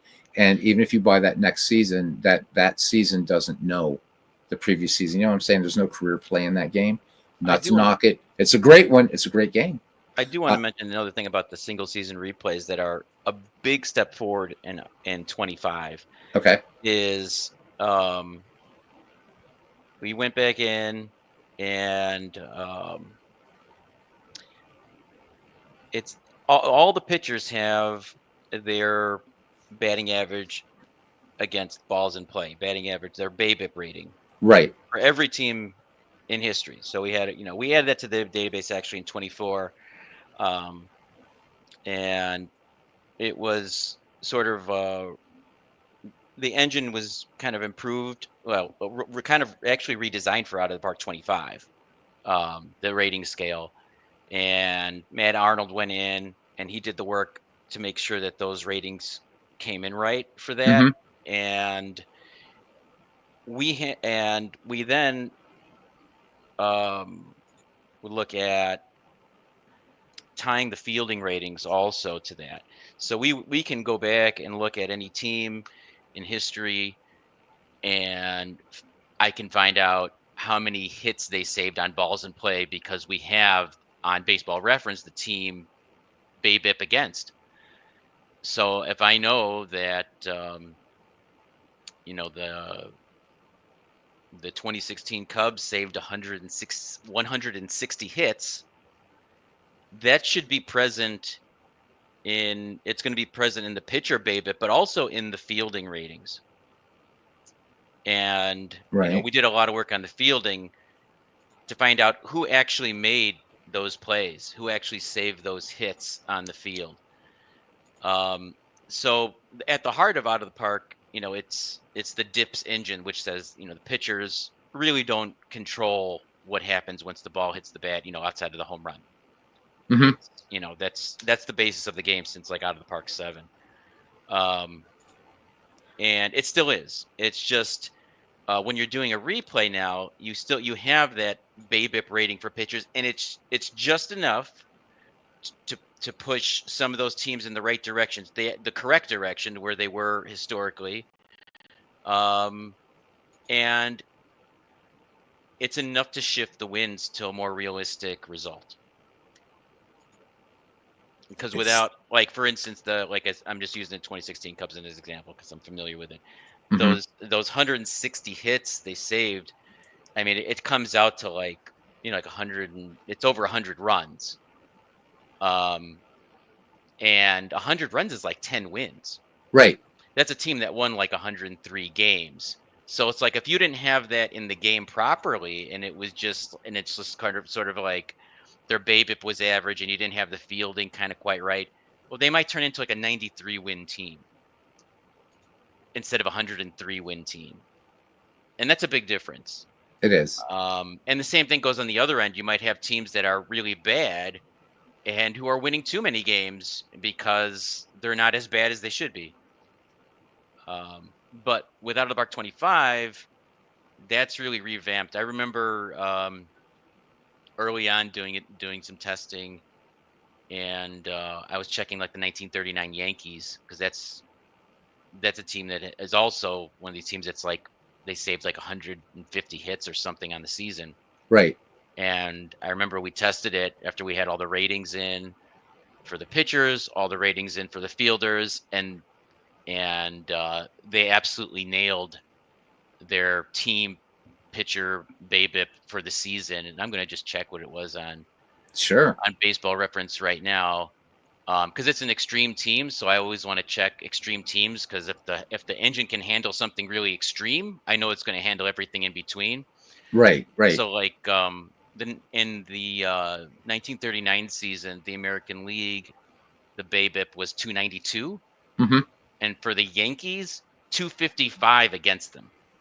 So that's 37 points below the league average. So they were just not allowing hits on balls in play because they had a great defense. and we did it, and I checked that season. It was dead on 255. Wow. We did that test, and I'm like, well, now we nailed it. So what can Out of the Park do to? I mean, because we've got right, because you're right. You're preaching to the choir, brother, and I mean it's awesome. But I think that one thing that moving forward, you know, and again, this is probably the most popular of all the digital sims out there. I mean, again, no knock. I play Digital Diamond. I think it's a great game. I think Action PC is a great game. Baseball for Windows. But I think that one of the things is that Out of the Park Baseball on the Steam platform, what can they do to? And again, I'm asking, you know, because you guys are end users. I mean, I know you're beta tester, Lansdowne Street. I'm guessing you're beta tester. I helped beta test for a bit last year. I just don't have the time to put into that to try it again. But it was fun.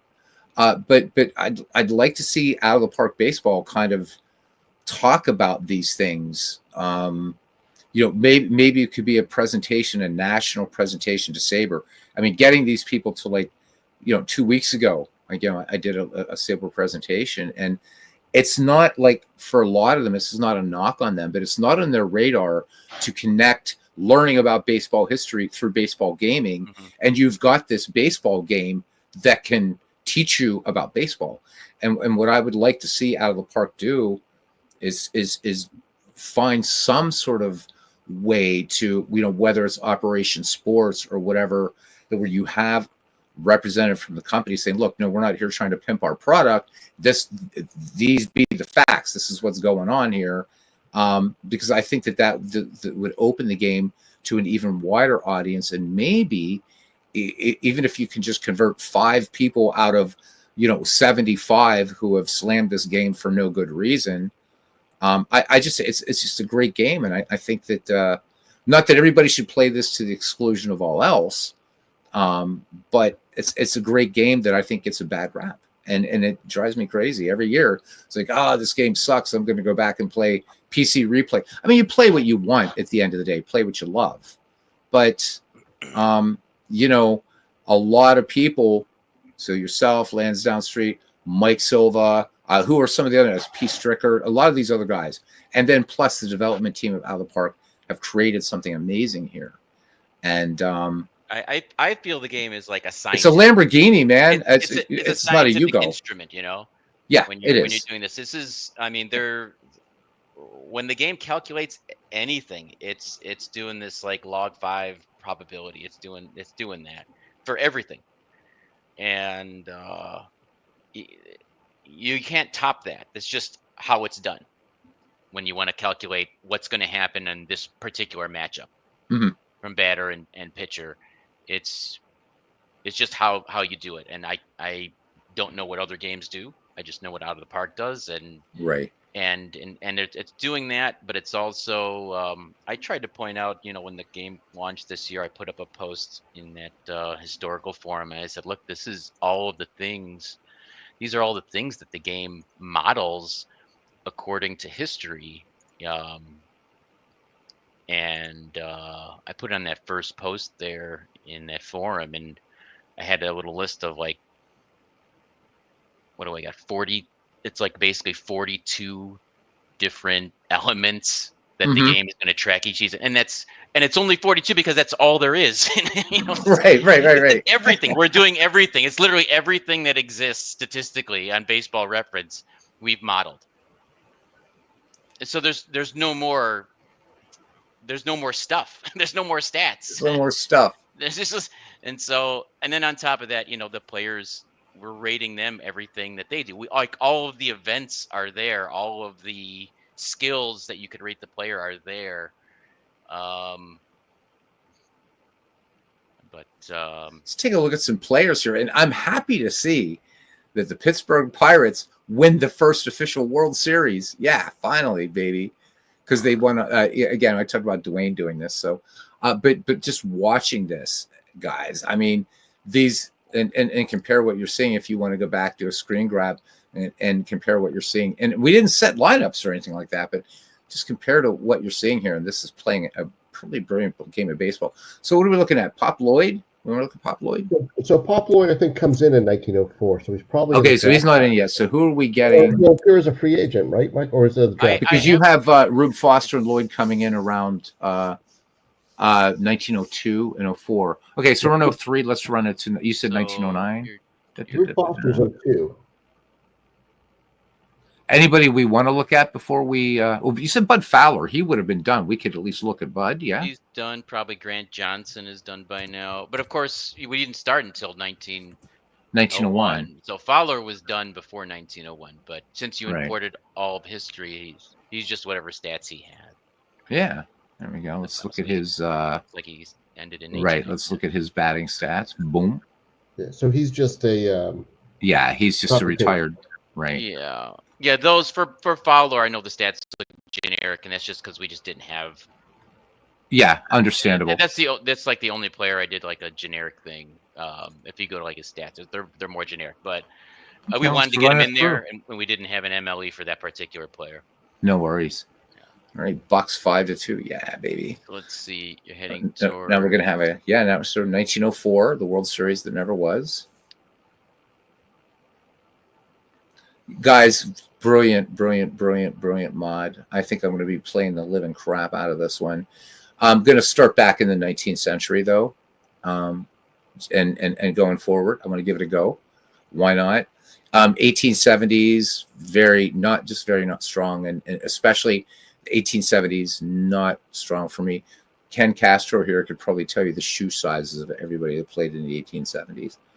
I love that era of baseball, but it's been one that I do need to study more. So I've got David Nemec's, great encyclopedia of 19th century baseball, and trying to get into that because I feel I'm not that I'm an expert on dead ball baseball. I'm not. I'm still, I'm a student of the game, but I know far more about that era than I do 19th century. So I've been trying to play catch up there. Yeah. And I'm proud to say not proud. The other weak decade for me is the 1960s. I'm awful. I know some of the I know some of the usual suspects. Hey, my Bucks are in. There we go again. 1904. Come on, beat those Highlanders, and we did 4-1. Yeah, that's right, baby. Great job. So, do you guys have any plans for any other sorts of things? I mean, you did these 2 excellent mods. You're again gushing the last week about the classic MLB teams. That's brilliant. I love that. Any ideas you care to share, or are you going to keep it under wraps for right now? Because you've done incredible work here. Okay, I'll take the laugh. I'm working on something. Okay, you don't have to say what, but you are working on something, right? and it's funny because I was working on the same thing at the same time. So there'll probably be 2 versions of it. With Yeah. Could we expect? And you don't have to. So let me just ask just one question. Could we expect this thing that you guys are working on in Out of the Park 26? Maybe. Maybe.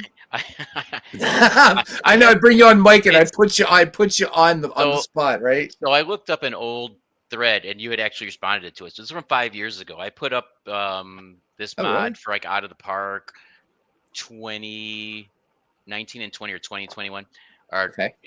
called Baseball Greats. Yes. Okay, so I did that one, and that was all the Davenport translations. That one took me that took me a long time. That was many months of doing that. Oh wow. Okay. I had all this stuff in an Excel spreadsheet, and I can't find that spreadsheet anymore.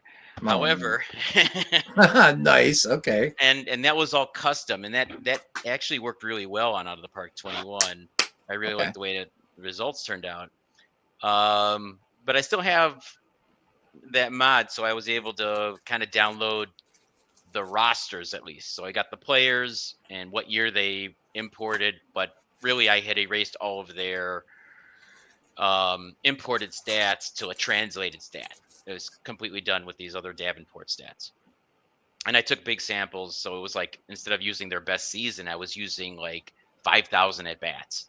So it was like 9-10 seasons worth of at bats. Wow. And that was just so that your very, very best players are going to come out way at the top, because take Ruth's 10 best seasons and right. take his best 5,000 at bats versus like Roger Maris' best 5,000 at bats. They're very different. Mhm. But if you Oh, yeah. get it down to like just one season, well, Ruth's got like a 60 homer season and Maris has got a 61 homer season. To me, that doesn't differentiate those two players enough. No, not at all. Right. So what I do have are those rosters, and I put them in a text file, and you kind of get this more like you can load it into the game, and you can still get those players from those seasons, and it just kind of loads them from the database. So you can do Nice. this sort of fantasy drafts with like I've got 1,290 players in there, and it works off of this integrated database. So you can actually grab our like an all-star team of Negro Leaguers. So I've got sort of like the franchise best. It's the same rosters from Baseball Greats.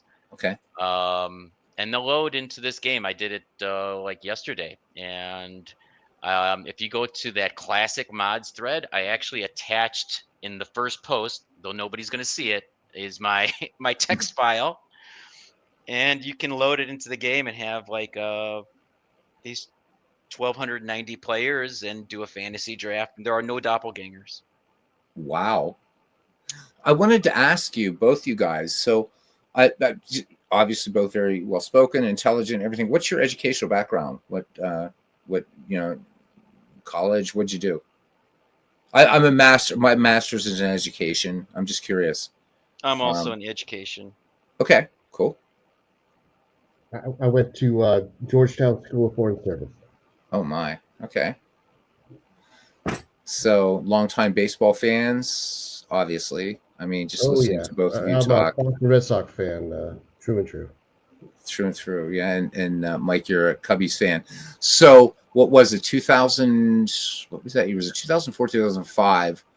There was that brief time during that season that the Cubs and Red Sox were in first place.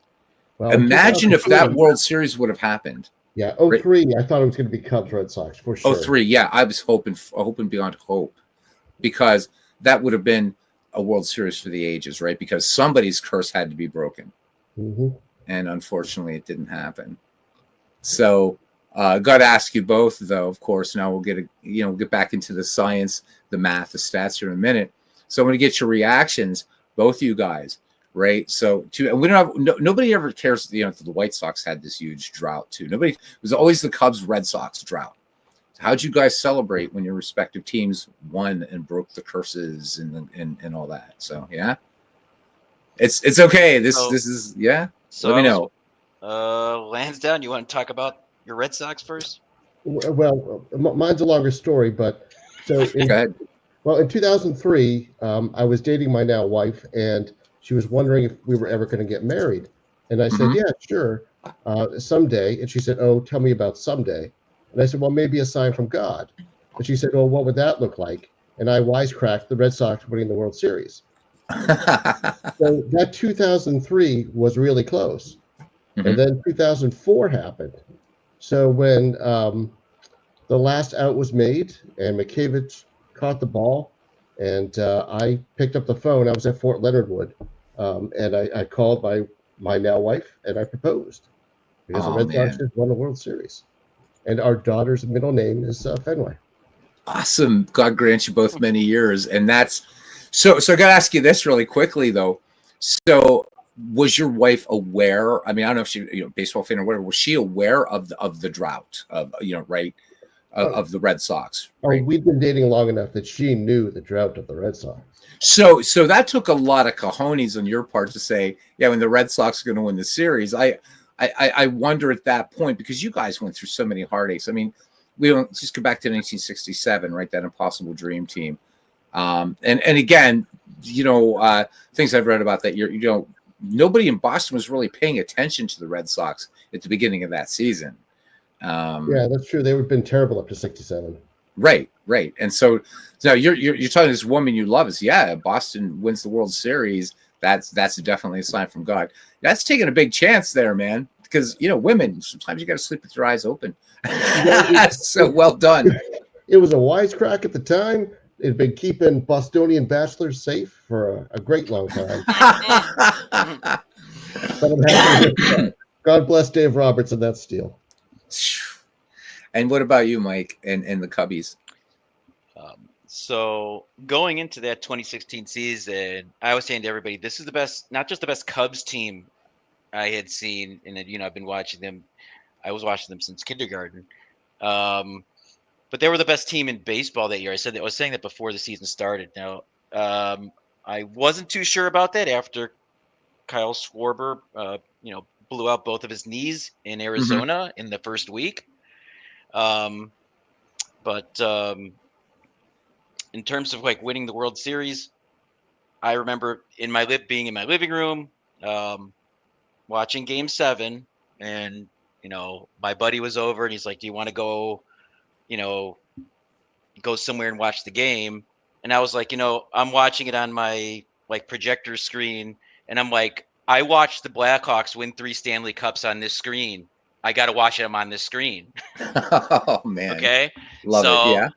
Yeah. Watching the game, and there's the homer, Rajai Davis off of Chapman, which was like an impossible, like you wouldn't believe it if it happened and out of the park, but it happened. Right. And that happens, and my buddy just walks out of the room. He's just not even in the room anymore. He just can't watch. He gets on the computer, and he's like just playing a video game because he's like disgusted. And I'm just sitting there watching the game, and then the Cubs come back, and now we're up. And I don't tell my buddy because I don't want to ruin the whole thing. If I go and tell my buddy we're winning, we're going to lose. You're going to lose, right. So I'm just quiet sitting in my living room, and he's in the other room, not because he can't stand to watch the Cubs lose. And eventually he wanders in just to check on what's going, because it's like I'm too quiet. And he's like, "Oh, we're up." I'm like, "Yeah, I couldn't say anything to you." Yeah, baseball. One thing we all have in common, but I think it really, at least then, not anymore. But Cubs fans and Red Sox fans, you guys were all about the superstition, right? It's like, okay, I've been putting on my socks this way, and I've got to put them on. This is Game 7, man. I got to put them on this way because I've done them throughout the postseason. I mean, seriously, and but baseball fans know that sort of thing. So I mean, you're talking to somebody who remembers 1992, and fucking, pardon me, but I don't have any filters on this channel. Francisco Cabrera. It's like, really, right? Because I just graduated from Penn State in 92, and as an undergrad, and so I was working at the library at that time part-time, and so a friend of mine's calling me every half inning, that big Game 7 against the Braves. He's like, "Man, we got," but what he said, and I would never I didn't let him live this down for years. He said, "Man, we got this." It's like, you don't say that in baseball, right? And then I'm like, okay, then I'm starting to believe it, but I don't know what it was. Library's really quiet that night. Where Penn State is, that's largely Pittsburgh Pirate country there. It's more Pirates than Phillies. And I'm thinking, okay, then that, right? I'm thinking, all right, what's going on? Bottom of the ninth. He hasn't called. We're on our way to the World Series. And he called, and he said, and I could, as soon as I said, "Hey, what's," I knew it. He said, "Yeah, Francisco Cabrera." And he said, to make it worse, it was Sid Bream that scored. It's like, oh my God. Right. And then nothing for us. We were in the postseason in the 2010s, but so do you have you guys, either of you, any advice for Cleveland Guardians fans? Because they haven't won the World Series since 1948, longest drought now in Major League. For any team that's been to the World Series. Seattle never been there, of course. And any advice for them how to cope? Because they were in the postseason in 2024 and ran into the Tigers, who came out of nowhere. So, any advice from a Cubs fan or Red Sox fan for the Guardians? Because we're about compassion here, guys. We're about compassion. Yeah. No, if you're a Cleveland fan, I would pick something and then wager that only if it happens will you do the impossible thing. And Yeah, that that's so the so that one. could be marriage. They could borrow a page out of your book. Yeah. Yeah. I think Okay. the entire fan base all at once doing All that. at once. Give everyone that share.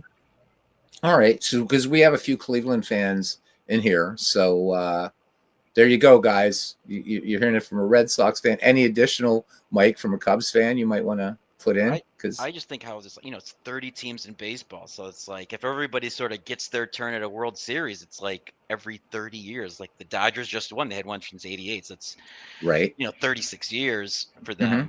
them. But that's about right, but, Yeah. I mean, because they, I want the same thing for the Pirates. We haven't won since '79. So it's like if it misses you in that your team in that 30-year span, all of a sudden it can roll pretty far, 50, 60, 70 years. And there's just so many teams, exactly. and I guess that's why now they just have so many playoff teams because now it just feels like you're in it.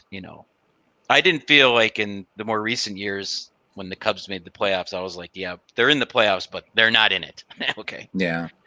I gotta say, I was rooting hard for you guys. So Pirates got off to a hot start this year, but I said at the beginning of the season, I said we're not going to contend this year, and I knew it. We still got a young ball club. We got a couple years. Paul Skeens, that guy stays healthy. He's going to light some stuff up. He's great. I mean, the guy starts out at LSU at the beginning of the season, ends up drafted or the Pirates. He ends up first at Indianapolis, gets called up to the big club, starts the All-Star game. He's National League Rookie of the Year. Not bad, but I was pulling for you guys because I hate the Brewers. I hate them almost as much as a Cubs fan hates the Brewers. I really, really do. They're like the trash talkingest people ever. I'm sure they're nice folks, but I can't stand the Brewers. And I'm like, come on, Cubs. And you guys, you let me down, man. What happened? Oh my God. I don't know if there's too much of a rivalry, Cubs and Brewers. That there were some games I think that got heated more recently. Well, I know Cubs Cardinals. You guys still Cubs have that. Cardinals, yeah. With the Brewers though, but they're arrogant and there's I'm just all I know is that it's so easy to drive up there, and they got pretty nice ballpark, and there are more Cubs fans there than Brewers fans. The Brewers fans, right? So, so last time I was at Wrigley was before the renovations, and I fell in love with the park anyhow. Even for, I mean, you walk into the restrooms, man, and like. I remember my wife at the time, and she's like, "Oh my God!" I said, "Yeah, but it's Wrigley." You just excuse so many things because it's Wrigley Field, and I mean National Historic, right? And I think Fenway, has a designation now too, so those parks can't be torn down. Thank God, right? But let me ask you another question, man. I'm having fun because we're up to 1909, so we're going to be looking here. We'll run through. We're January 1st, and we'll check out Pop Lloyd and some other guys. Hope you guys. I don't know if you guys. I work Tuesday through Saturday, so if you guys have to get up, please let me know. We can shut this down. But I wanted to ask you because we have another Chicago fan in here, David. I don't think he's here now. He was here earlier.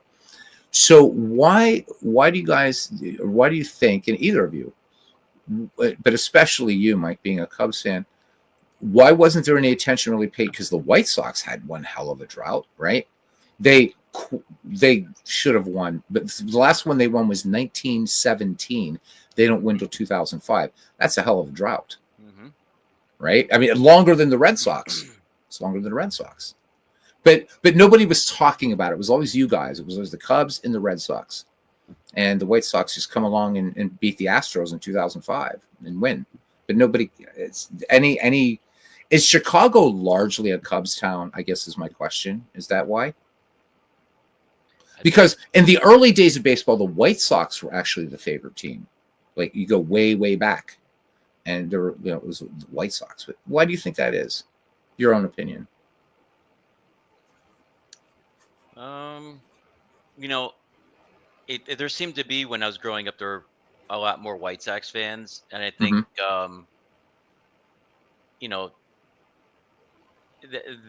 the old Comiskey Park had a lot of charm, and the new one doesn't. So okay, just not. It would have been nicer if they, could have just, remodeled it somehow and kept it, but they Yeah. just built a new one across the street, and it just doesn't really have a lot of character. I know that kind of like after they opened it, and there was like the upper decks, people were complaining that it's so steep. It just feels uncomfortable, like Yeah. like you're gonna fall. And so they said that they made it less steep, but they didn't. All they did was remove some rows, but it's still the same steepness. You just took seats out. Yeah, I was don't know. surprised when that park was built because, you had, Camden Yards is, that you talk about dying intervention, right? Having that old railroad warehouse out there beyond, right?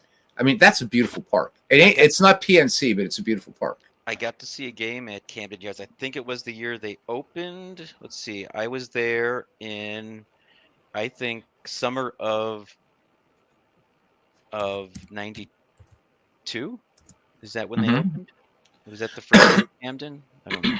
I think so.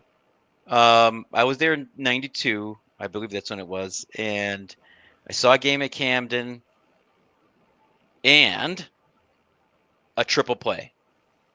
A triple play. Yeah, a triple play happened in that game. Again, Orioles hit into a triple play, and Cal Ripken was on deck. And I think Cal Ripken actually tried to come up to the plate, and the umpire explained to him, like, no, that's 3, man. It was a fly out to left. The tag runner at third tag. They threw him out at home. And then another guy from first tried to go to second. And so there was a tag play at the plate. The catcher came up throwing to second, and they got the guy out at second.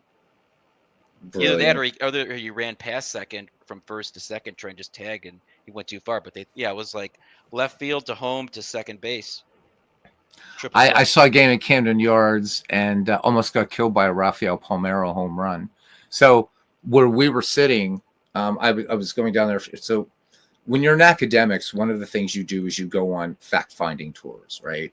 So ostensibly, we were down there. I was the curator of Penn State's maps collection. So this was before I started grad school. And so our thing was, oh, yeah, hey, we're going to go down and go to, the USGS, and we're going to go check out the National Archives and all this kind of stuff. Well, we did that like on the first day, and then the rest of it was just do what you want. So, of course, we had to go see it in Orioles game. So, Camden Yards has that place out right field where you can stand and watch the game. So we were up in the nosebleed section, and I'm like, this is bullshit. I'm going to go down, right? So I'm down there, and you don't realize, right? Because, a big high arcing home run, but when you have a line drive home run coming your way, it's pretty crazy. So I'm like 3 rows back of people standing, and glass of beer, but I can still see the ball game, right? Palmeiro comes up, and this ball got really big, really fast. So some people had their beer up on top of the wall there on right field at Camden Yards. Beer everywhere. This ball, you wouldn't believe it. Palmeiro just tagged this thing. It shot, and when it hit the back wall, and that was probably like 6 rows, 7 rows. It was like one of the loudest things I ever heard. My colleagues are like looking down from where they're sitting. Thought, oh my God, you got killed. What are we going to tell? But always seems weird things happen in Camden Yards. But good fans. They're good fans. Really like talking baseball with them. I never got the sense of, at least that year, and that was 1995, 96. Just really cool people down there, pretty knowledgeable baseball fans. And I got the same. I've never been to Fenway. That's on my bucket list. But I know when I saw Wrigley, Wrigley fans get bad raps. I don't know, maybe it's just the bleacher bums or something. But I know just the people, and it was a Pirates-Cubs game. And this was in 2003, I think it was. And great fans, man. Excellent baseball fans, a lot of fun. But again, saw it before the renovation. I'd like to get back to Wrigley now with the renovations done. I've heard it's really nice. Got to ask you, man, as we wind down here a little bit. By the way, Pop Lloyd, 10 home runs in 1908. So raising a little bit of hell, we can look at his expanded stats as well. What do you think about the the seats on top of the brownstones across the street and all that. What are you cool with that, or are you a purist that shouldn't have happened? And right, because there was that famous game, I think it happened in the 1970s when those apartments across from Wrigley were still like people could live there. And apparently this woman, and I don't know if this is an urban legend or actually happened, she's watching the game, a home run was hit right out of Wrigley center field and comes through her living room window, right? But right, because the Cubs, I guess they get some revenue from those seats out there now that they've put on the roofs of those old apartment buildings. But what was your reaction to that when that happened? And I could say the same to Lansdowne Street when they put seats above the Green Monster. What do you guys think about that? Your beautiful old cathedrals. Well, there were always people up there on those roofs, Right. And when they started, when Ricketts kind of took over and bought the team, then they were doing things like, they wanted revenue from those people watching the game, and they were putting up like these big balloons. Do you know about this?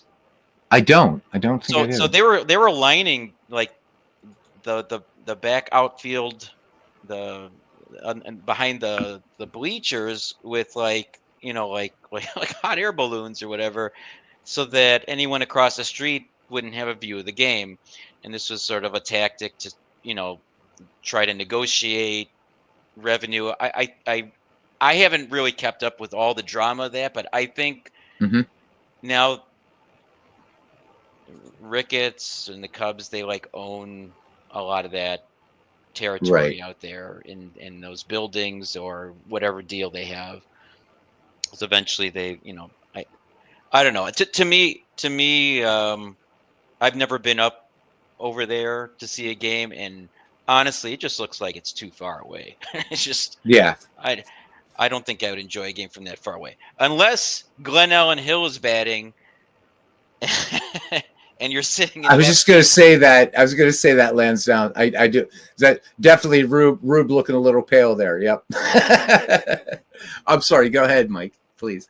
Well, that's the other Rube Foster, right? There's two Rube Fosters, right? There's two players of the same name, Rube Foster. They played at the same time. Rube Foster was on the Red Sox. Dead ball.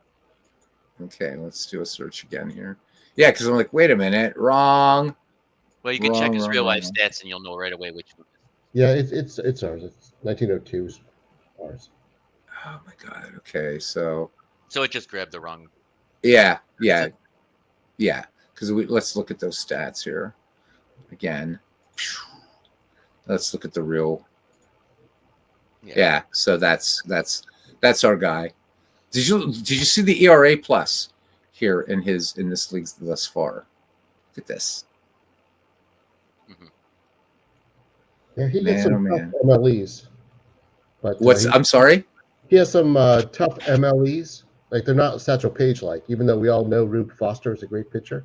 Yes. These are good stats for him. Oh, definitely. Yep, Rube Foster, the man that taught Christy Mathewson the screwball, among other things, yeah. Smart man, Rube Foster, right? So, Jeff Hunter, welcome in. So, Jeff, we're checking out, it's not on the tin, but we're checking out an amazing mod done by Mike and Lansdowne Street here. This is called the Integrated Mod. I'll type it, but just find it on the Steam Workshop. And it's great. So I'll do it the way they did it. There we go. Integrated Mod. So get this. It's restructures. There's restructuring in the 19th century. 212 Negro League players are in this using the Major League equivalencies. So if you watch, you go back in this video, maybe about an hour, you'll see how we've set this up. You also get some good instruction as well on the Steam page in the Out of the Park forums. So this is really, really good. Let's check the check Pete Hill real quick. Pete Hill? All right. Yeah, he's fantastic in this era. Let's do it. All right, let's check him out. He's playing for the Senators, right? First in war, first in peace, last in the American League. All right, where are you, Pete? Give me some love here. There we go. Just find them that way. And let's look here. There we go. Let's first look at his basic stats. Yeah. It's 125 OPS plus, really good. Yeah. Look at this, man. 40 still. Well, caught 35 times, but still. What's his? Yeah, his OPS plus 1.10. Let's look at some expanding stats here. I love this. I love this thing. You just get lost in this thing. So for the 900th time, thank you both for both of these excellent mods. Guys, check it out. It's a great way to experience baseball history as it should have been. I'll go out on a limb and say that it should have been, that where these great players never had the chance to play, and with the work of these major league equivalencies, and I've said this before when Steve did these for Action PC Baseball. Now we have two outlets, and love it. I want to thank both of you. Seriously, this is amazing. And I want to thank you both for coming on tonight. You're always welcome. You want to come on. A lot of times we call games complete games.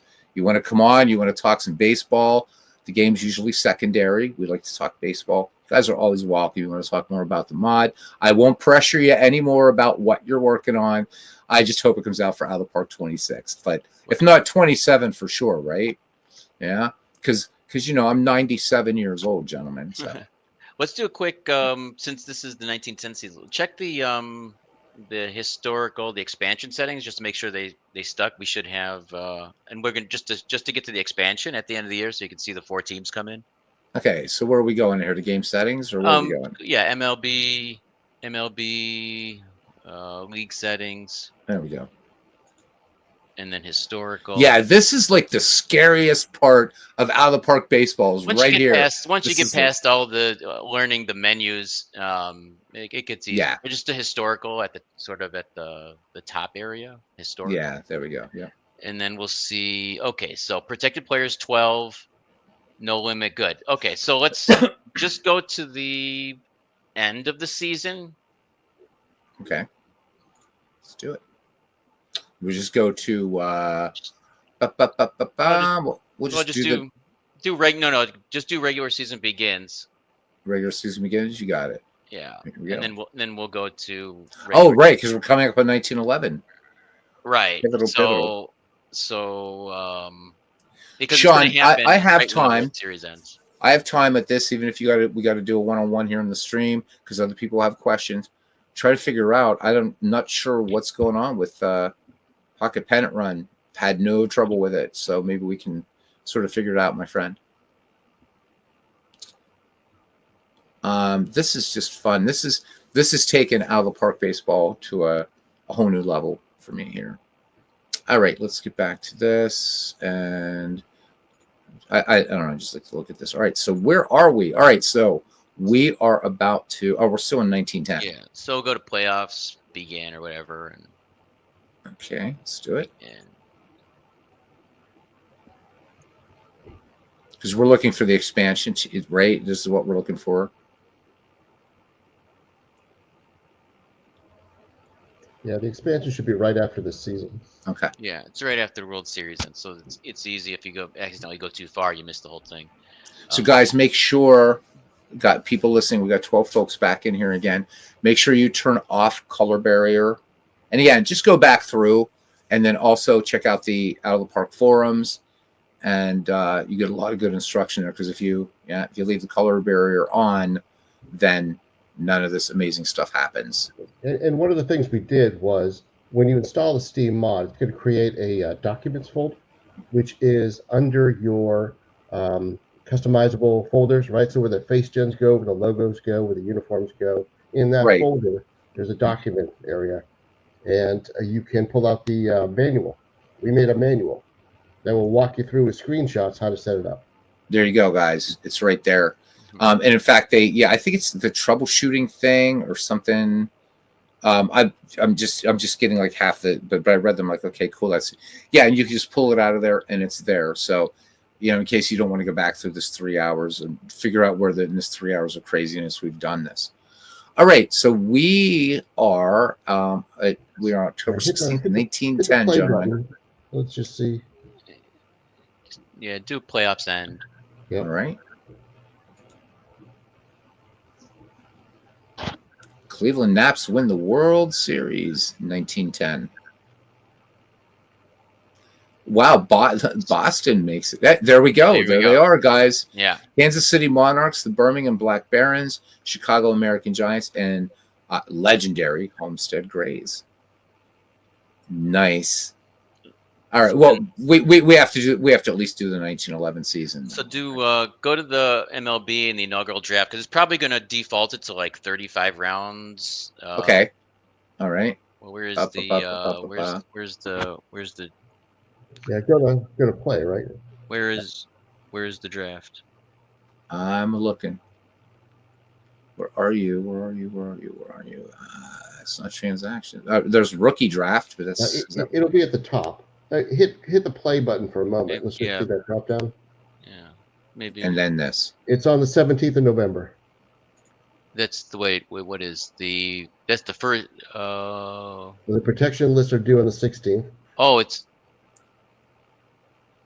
I see what's happening. So here, the one thing we should change the. I don't know if we can do it now. See, the first year player draft is actually happening before the expansion. Oh, draft. right. Yeah, it's happening 2 days before the expansion draft. Yeah, that's kind of a mess. So I usually put the first year player draft to December 1st, so that doesn't happen. I don't know why the expansion draft is set so late. Why is that happening? Yeah, every time I set the player draft to December 1st and the expansion draft usually just happens the day when the season ends. It's not that big of a deal. It's kind of going in circles though. You're drafting players and then you have to go back and protect them. It's right. But we can do that. One thing, since we have the predefined draft values on, you can go to the draft and I can actually tell you who's going to be drafted when. All right. Let's go to the first year player draft. All right. Keep in mind, the name of the sim here is integrated test. Right. You just do the draft and see how it goes.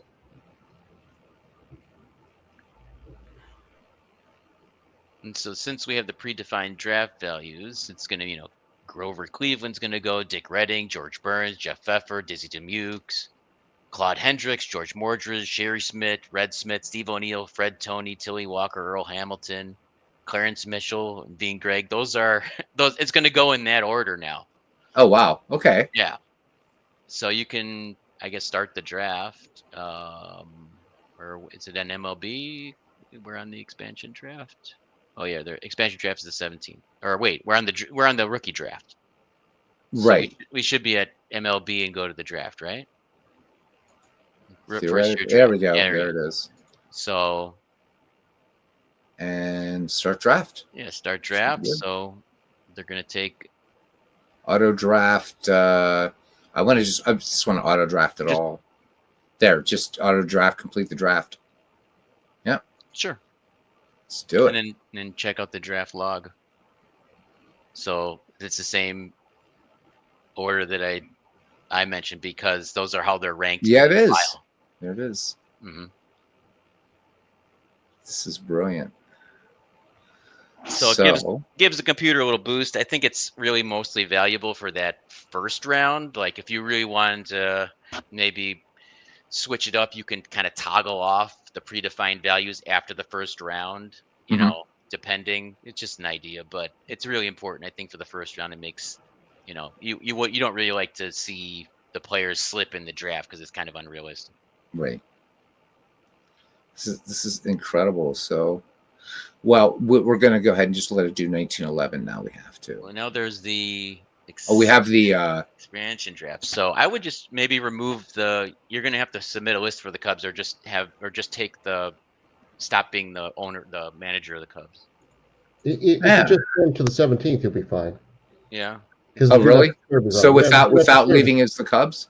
Yeah, the do not disturb is on. So if you go to the 17th, you can just do the draft, Okay. and it'll auto protect. All right. So here we go to the expansion draft. Yeah. We go. Now, so take a look. The number of rounds is not right. Us as draft be is able- passed. Well, no, that okay. This is So first year. That's on the first year year. player draft still. That's So first year, you're not on the. You're not on the. Go to the MLB drop down. yeah. Okay. Why isn't that showing it? Because it's being Mm, like gobshite here. Am I on the right date? Yeah, it should be. So if I finish today, is it going to blow up? So Well, something happened because now you're on the 18th. Yeah. Yeah. Go to transaction log. I don't know. Sure, it might be. Oh, the logs. Sorry. for Oh, wait, MLB. Then down to logs. Is that the? there it is. Yeah. Major League log. Yeah. Let's do complete, I guess. Oof. That's dense. So wow, Hans Lobert going to the Black Barons. Easterly, there was a We should check how many. Click on one of those teams and see how many players they had because I think we didn't All right, set let's up the check number the of Grays. rounds. So we'll check the Grays. see their organization. It was probably defaulted to 35 rounds, which is like too many. So they have 40 players. So really, like, you probably want for that draft like 24 rounds. Right. Well, there's I mean, I'm gonna restart this, like not now, but there's so much to do in here. And it's incredible. Wow. So Sam Crawford playing for the Homestead Grays. That's a good pickup. He was kind of like the Lou Gehrig of the right. He was he was the Lou Gehrig to Ty Cobb as Lou Gehrig, to Babe Ruth, right? This guy was just steady performer, and Ty Cobb steals. But this guy is somebody I would have on a team. Well, click on him. There are actually two Sam Crawfords, right? Well, this is the Which one? Which one's this one?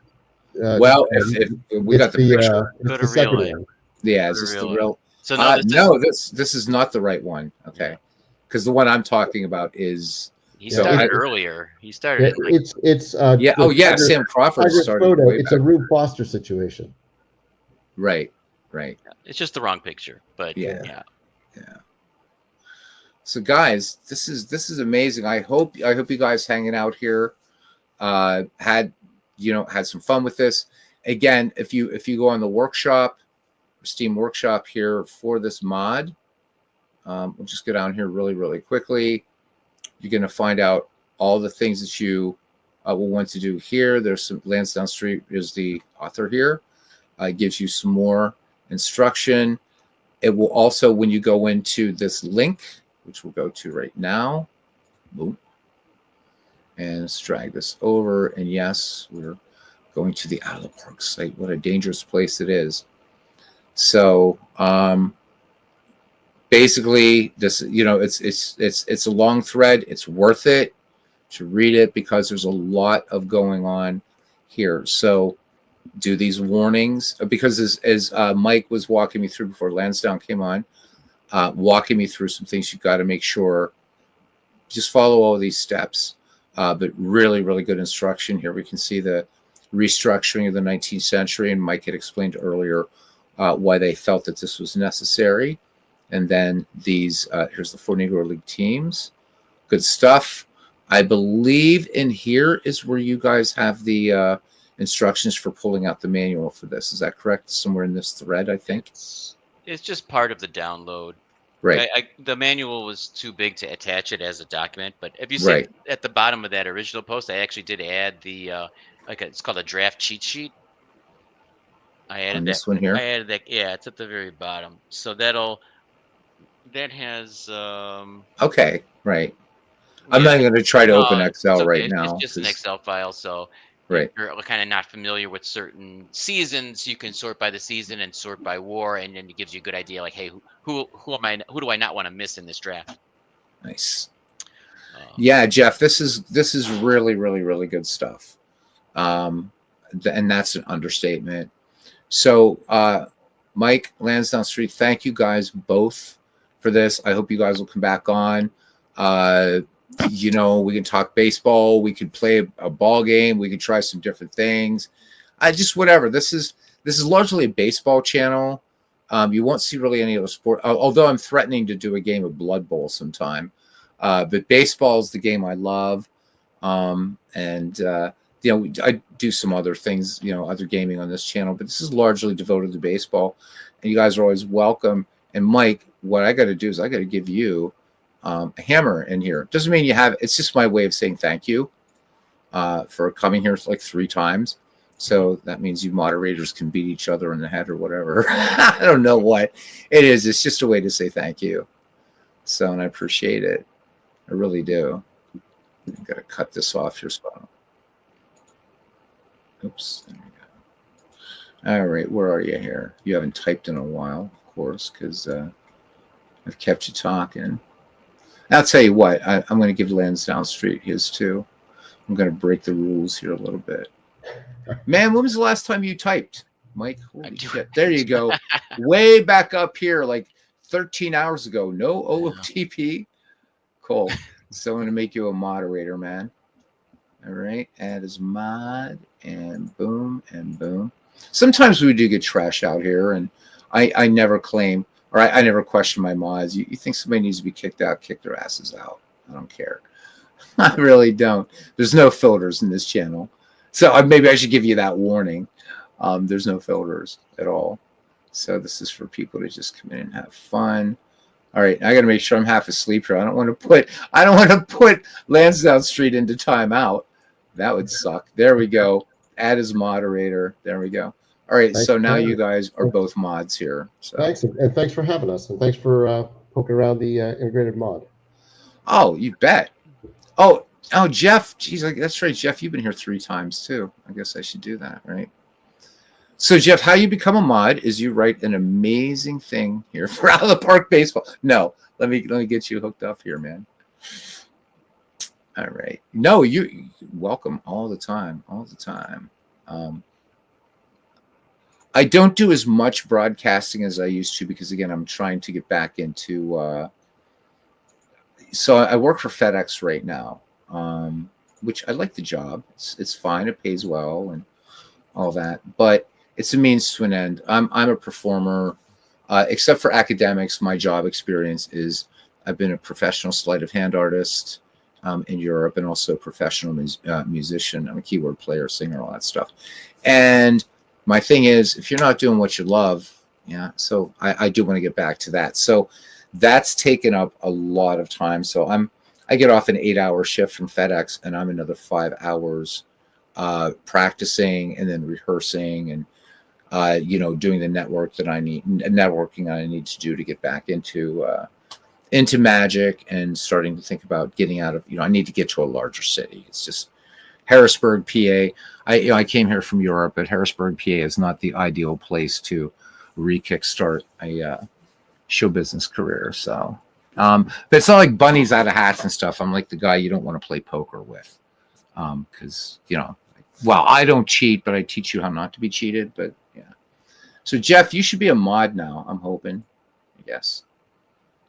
If I did it right, and if not, would you type something, please? So just make sure. Just anything. I don't care. You can type Beatles is weird or thanks. There you go. All right. So guys, thank you both very much. Sean, I guess if you're going to get sloshed, that means you're not going to worry about Pocket Pennant Run tonight. So guys, we went 3 hours, 39 minutes. The first part of this was about it's really a big update. So to reiterate, big update for Pocket Pennant Run Baseball. $14.99 for the print PDF version. You get access to the PPR software. $24.99 if you want to get the physical game. Right now, Out of the Park Baseball, with these two fantastic mods. The one we showed tonight, integrated mod, and then the other, the classic MLB teams by decade. Out of the Park Baseball right now is on sale. Just buy it. This is the other big steal, right? You buy Out of the Park Baseball, download the mods these guys did, download Mike Silva's ballparks and uniform mods, and you're off to the races. You really are. And with that, because we have such a long stream, I can't thank everybody personally because YouTube won't let me go back that far in a chat. So, of course, my big thanks to Mike Garland, to Lansdowne Street, and to all you guys. We'll be back tomorrow night. I don't know what. We'll do some baseball somehow, somewhere. And probably, and I'll just thank you, Sean. Sean doing our troubleshooting tonight. Tomorrow night, we'll probably go back to a little bit of baseball for Windows, some Ernie Harwell, because I think you guys have heard my voice 2 nights in a row, and that's enough pain to inflict on anybody. I'm not that much of a sadist. Gentlemen, thank you both again. Thank and you. Yeah, man. And for the rest of you, see you around the batting cage. You guys are always welcome. Thanks, guys, and good night.